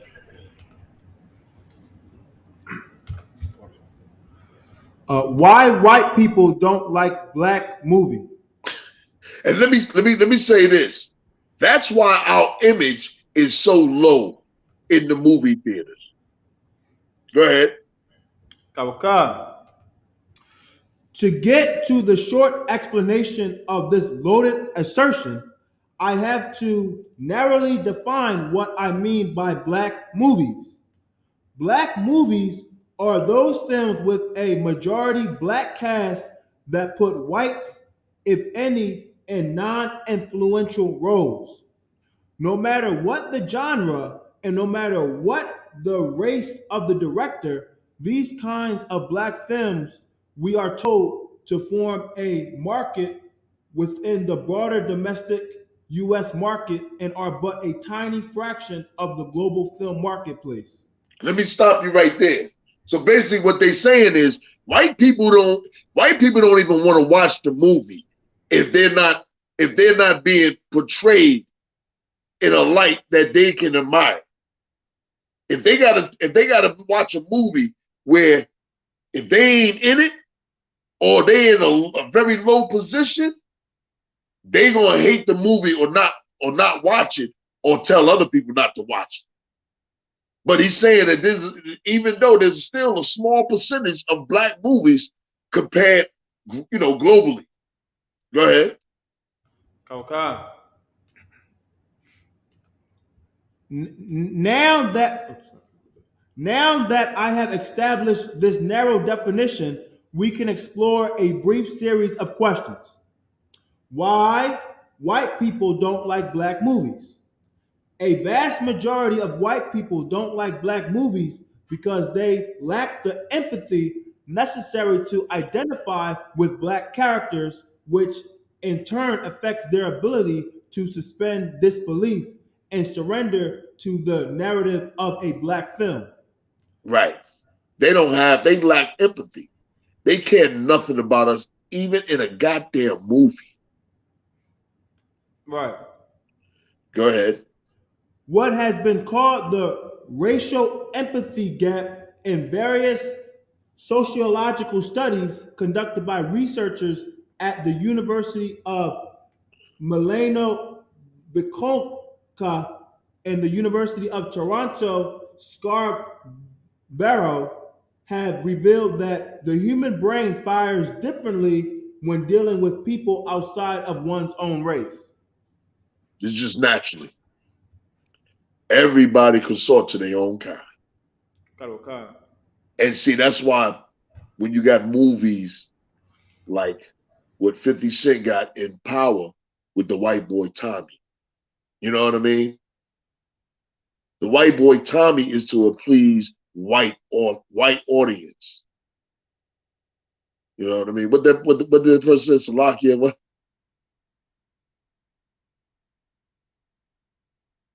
Salakia, or now black men is gay. Oh And yeah. a lot of the movies they make it as Yeah, exactly. The black man is gay and the sister's a lesbian or a sister is dating a white boy.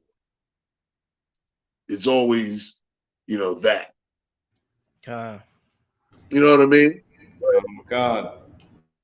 But the white man ain't gonna want to see it. I don't want to see it either. But the white man ain't gonna show too much movies with a black man dating and having a sex scene with a white woman. But I don't want to see none of that. Just to say that everything is really not equal. And they psychologically study all this to sell movies. And in the process of selling movies, they destroy the black man image. That Tyler Perry is a supporter of all that destroys the black man image. He's a faggot. He's a disgusting, nasty homosexual. Salakia for that. Salakia for that. But I was trying to hold back when you brought his goddamn name up. I was trying to hold back. But he's a damn, he's a homosexual. And he got mad at Magruder, that brother that did the Boondocks, because he exposed him and he exposed rappers that were homosexuals. And if I could let one quick thing, Tyler Perry, they was so successful at destroying the black male image that they made him a whole studio town just to continue to work. That's it. Keep it going. And then he turned around and give the Prince of England security and a place to live. You know what I mean? Somebody should have checked them on that. And that's the problem. We the only people that checks these celebrities on their bull. You know what I mean? Go ahead. Kapaji, you was gonna say something? Oh, I was just saying, I would like to hear more about the article too. So if we still reading it. Yeah. God.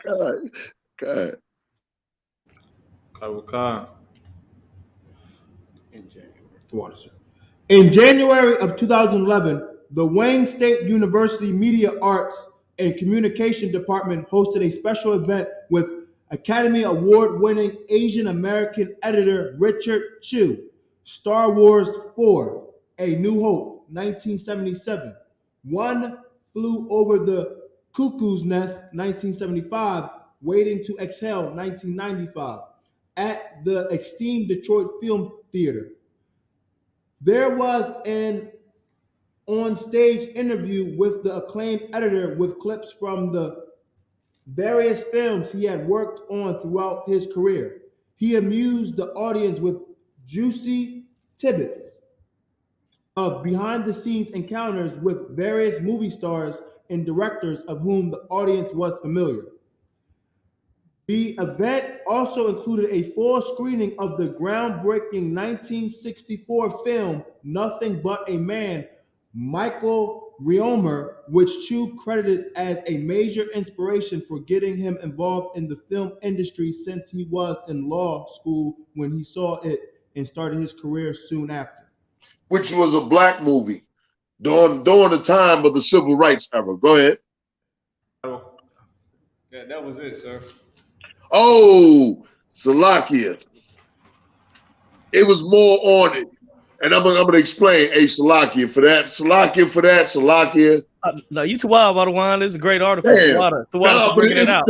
But the main thing was when they was at that audience, they played that black movie, and he thought that being that the generation of the audience were people that was doing the civil rights era, being hippies, he thought that they would watch it. But as he started to play it, it was black people and white people. And as they existed in the film, white people started. He said they didn't want to see the movie because it was a black film. because they had no empathy for black people. Which goes to show you they never really cared about the 60s. They never really cared about the civil rights. And he said at the end of the movie, he said it was a handful of whites and mostly blacks that, you know, the blacks stayed. Ain't that a trip? That's, oh God. That's the reality of white people. That's the reality that we got to really understand. That the so-called white man, he hates us. All right? Go ahead, sir. No, go. You good. If I may, I just wanted to touch on how you said like the empathy. Like when you watch a movie, no matter what race it is, you should be able to understand, damn, he shouldn't have got raped. She shouldn't have got raped. You should be able to understand, wow, he's stuck. I mean, they put them corny little African commercials up there with the bugs on their eyes and, you know, big old stomach. Right. You're supposed to feel empathy for that and say, damn, you know what, let me send 10 cents to save a life. You know what I mean? But now they'll do that. They'll put the dog commercials out that say, yo, rescue this dog. Right. You're supposed to send $20 or $10 for a dog. That's cool. But you can't see a movie where another human being is suffering, or being wronged, and you feel nothing. Is like you don't have the connection because you're the person harming them. Go ahead, right. And let me say this. You messed me up when you said that. and it's like it's just a movie. Like you don't even want to sit and just watch a human being struggle. Like that human being, in order for them to relate, it has to be their own people. But I can understand that. But don't get mad with me when I want to have compassion for my people and only my people. Don't call me no racist. Like they don't even see nothing about you. You know what I mean? They don't even want to see you overcome some sort of obstacle. They don't want to see that movie. But what they will do is that they'll see something with lesbianism, you know, the black woman being a monster to her daughter, you know what I mean, or the black man being abusive to a black woman. Those movies will get awards, or a drug dealing movie like American Gangster. And if I could, I just recently kind of discovered what that feeling is when Caucasians love black suffrage movies, where the whole movie is just a black person suffering, like Precious. You know, she's suffering at the beginning, suffering, and as soon as the scene come out, she getting molested. As soon as then the next scene, she getting treated wrong. The next scene, she got a horrible school. The next scene, it's just all black suffrage. I recently watched a movie on Netflix not too long ago, a little series called The Maid, but it was a Caucasian girl who was like trailer trash, and she was in the shelter, she was in the food stamp office, she fighting with the food stamp people to get it for her daughter. Then she get in a car crash. Then her dude kick her out. Then she got to sleep in a airport. You know, so it's just all bad, like how they do black suffrage movies. And I'm sitting here like, man, I'm like, I see why they like it. I see why they like seeing us struggle in movies, because it's like validates them, like make them like, man, look, this person got just bad things happening, and being in the truth, we awake. So we know we don't have no love for them. So we don't want to see them living great and being amazing. You know what I mean? We want to, you know, see them. We're indifferent. Now that's how they are. Right. That's how they are. They indifferent. They like, man, look at this person just struggling. Man, they got some fight in them. Look at that. And they enjoying it. They enjoying it, giving them it encouraged them. Like the movie Rudy, with the white boy struggling. Nobody think that he could become a college football player at Notre Dame. He's struggling. They playing sad music when he get rejected. The black man, hey, listen, the black dude, what's my man name? You ever see that movie? My man that played The Rock. He in the movie and he checks him. He said, "What the hell are you talking about? You're getting a free education." God. Yo, he had to go in on him, but it should have got a little bit more, but he had to wake his ass up and tell him, nigga, you still getting over. You worried about some damn football. You get top grade education for free. God, You know? God. So, God. you know what I mean? So it's crazy. That was one of them old movies. You I know know, what I know about Rudy. I know what was going on. I ain't watch it all the way, but I know scenes and the breakdown of it. You know, you got to watch Buck and the Preacher, brother. I never heard of that. Look at that, boy. I went deep on Capas. Hey, it will not disappoint you. God. You said Buck and the Preacher? Yeah. God. I'm gonna have to check it out for sure. Yo, it was like one of the first. It was one of the first black western. All right. I ain't even gonna tell you. I told Kahan you need to watch that. You need to watch it. I guarantee you're gonna talk about it. You're gonna get up on the, your class and you're gonna start going into the history. I guarantee you. You know what I mean? Hey, I'm gonna do the last one. First, give me a real quick brief with the article I sent on Valentine's Day. The origin of it. Oh my God, sir, pulling it up now. Okay.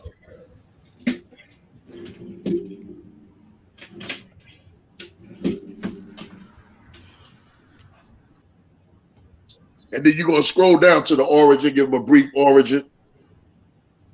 Because Valentine's Day is coming up. I'm running out of time, so I'm gonna hit this briefly. Just stay and bear with me for a couple more minutes. Hold on, Salakia, sir. Hold on. I'm trying to figure out. You said All right, you know what? Hey, Marat, just go to the next article about Valentine's Day. Okay, Makan, boom. Because what I have here, sir, it says black suicide spike during Valentine's Day. Click that one. Don't worry about the origin in it. Just click that one. It was the one in between. I was gonna run down the Valentine's Day, the origin of it, but we get ready. We close to 12. Let's just hit the one you just mentioned, the suicide. Makan, sir, when I hit it, it takes me to a class, Philadelphia history class. Facebook. Oh, okay. Don't Facebook. Go ahead, play it. Well, it's an actual class, sir. It's a class. It's like 2 hours. Okay. He had Shapar sent me an article within that. Don't worry about it. Just hit me the. I can get you the history on Valentine's Day. I got that link. Yeah, hit that. Makan, sir. Well, and then I'm gonna explain. Valentine's Day, out of all the holidays, we all know that New Year's, Thanksgiving, Christmas, at one time, those was one of the holidays where people would get depressed and want to kill themselves and get lonely. But they said the number one holiday where there's more suicide is Valentine's Day. Right. You know what I mean? And you can go down to where it says origin. Makan. Oh, is that you pulled that? Okay. So where it says feast. Origins of Valentine's Day. Yeah. Yeah, let's knock that out. I'm trying to close this stuff. There we go. A little bigger. Origins of Valentine's Day. Thanks to Saint Valentine's reputation as a patron of lovers, he became synonymous with romance. In the late 5th century AD, Pope Gelasius I eliminated the pagan celebration of Lupercalia and declared February 14th a day to celebrate the martyrdom of Saint Valentine instead. Although it's highly unlikely he intended the day to commemorate love and passion, in fact, some modern biblical scholars warn Christians not to celebrate Valentine's Day at all, since it's thought to be based on pagan rituals. Right. They know it's pagan. It was added in because of that Pope. And then he made him out to be a saint. And then supposedly it was a man named Valentine that they so-called killed. But go ahead, keep reading.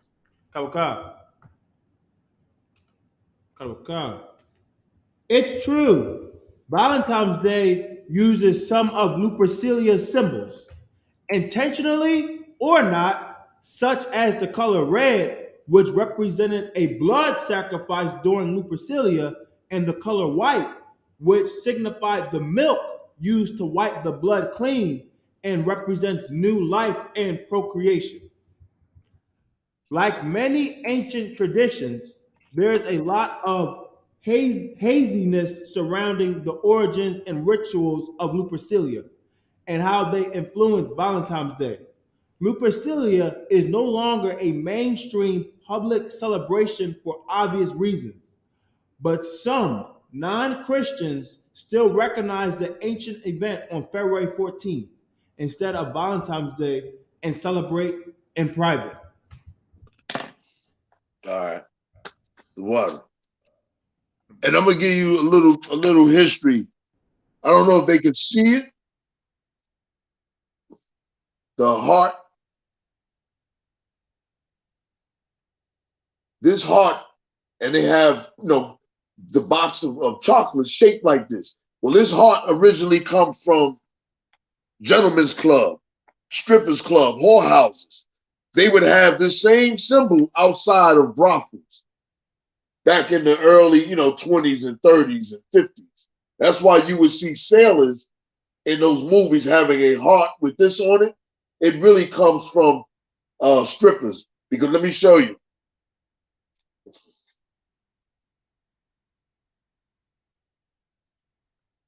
It's really a woman bending over with her butt in the air. And even in today, certain clubs, I know I was up in Philly, and I think I was up by, 56th Street. There was a gentleman club, and they had this out there, this heart, still up there back in the days when I was up in Philly, going to camp and doing work up in Philly. So that's it. I didn't have enough time to go into Valentine's Day. I might do it next week, and then again, I might come with something different. But hey, I want to say shalom. Yahweh Shem Yahshua to the brothers that's listening. Shalom, Shema Alatab. Shalom, Yahweh Shema Alatab, Shem Yahshua to the sisters. And the water for tuning in to Let a Hebrew Speaks. This is I.S.U.P.K under Commanding General Yahanna. Let a Hebrew Speaks. Hey, the water capacity. The water Barah. The water Abad. You know what I mean? Hey, if you want to, give a roll call to my family out there, to our family out there. And sisters, don't forget, and brothers, comment on this video when you get a chance. And every other video on YouTube. Put some words in there. Support the truth. You can support the truth with your ties and how you react and what you say in the comment board on the YouTube video. You know what I mean?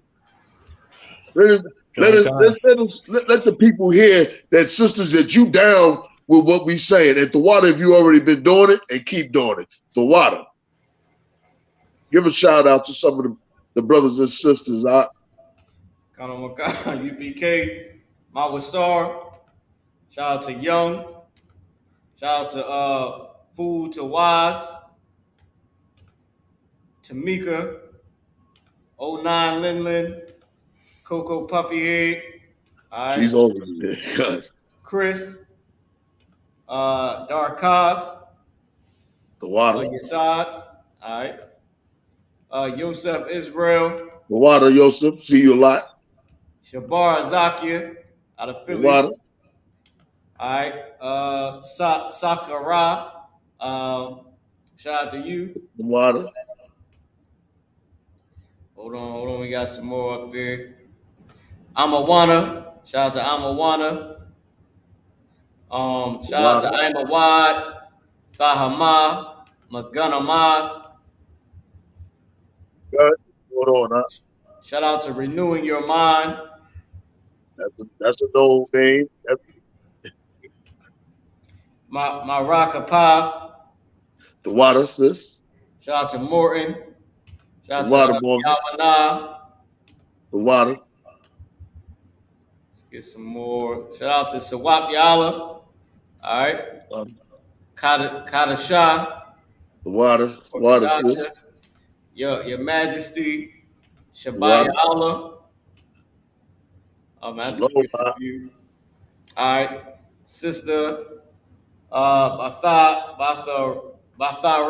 Wana. The water, sis. Lucky if I jam that up. Shout out to Dabala.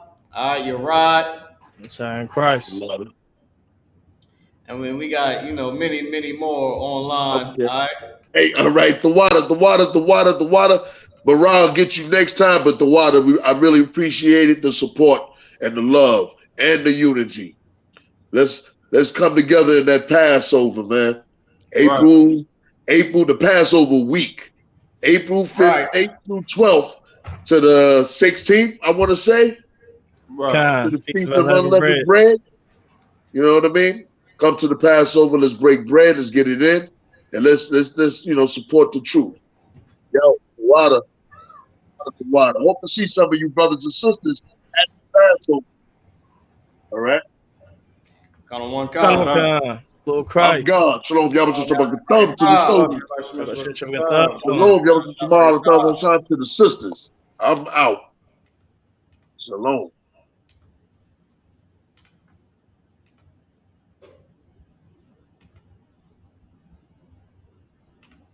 Commanding General Yahanna. On Tuesday, a deep sea fishing trip with the generals. Arrival and boarding time at 7:30 a.m.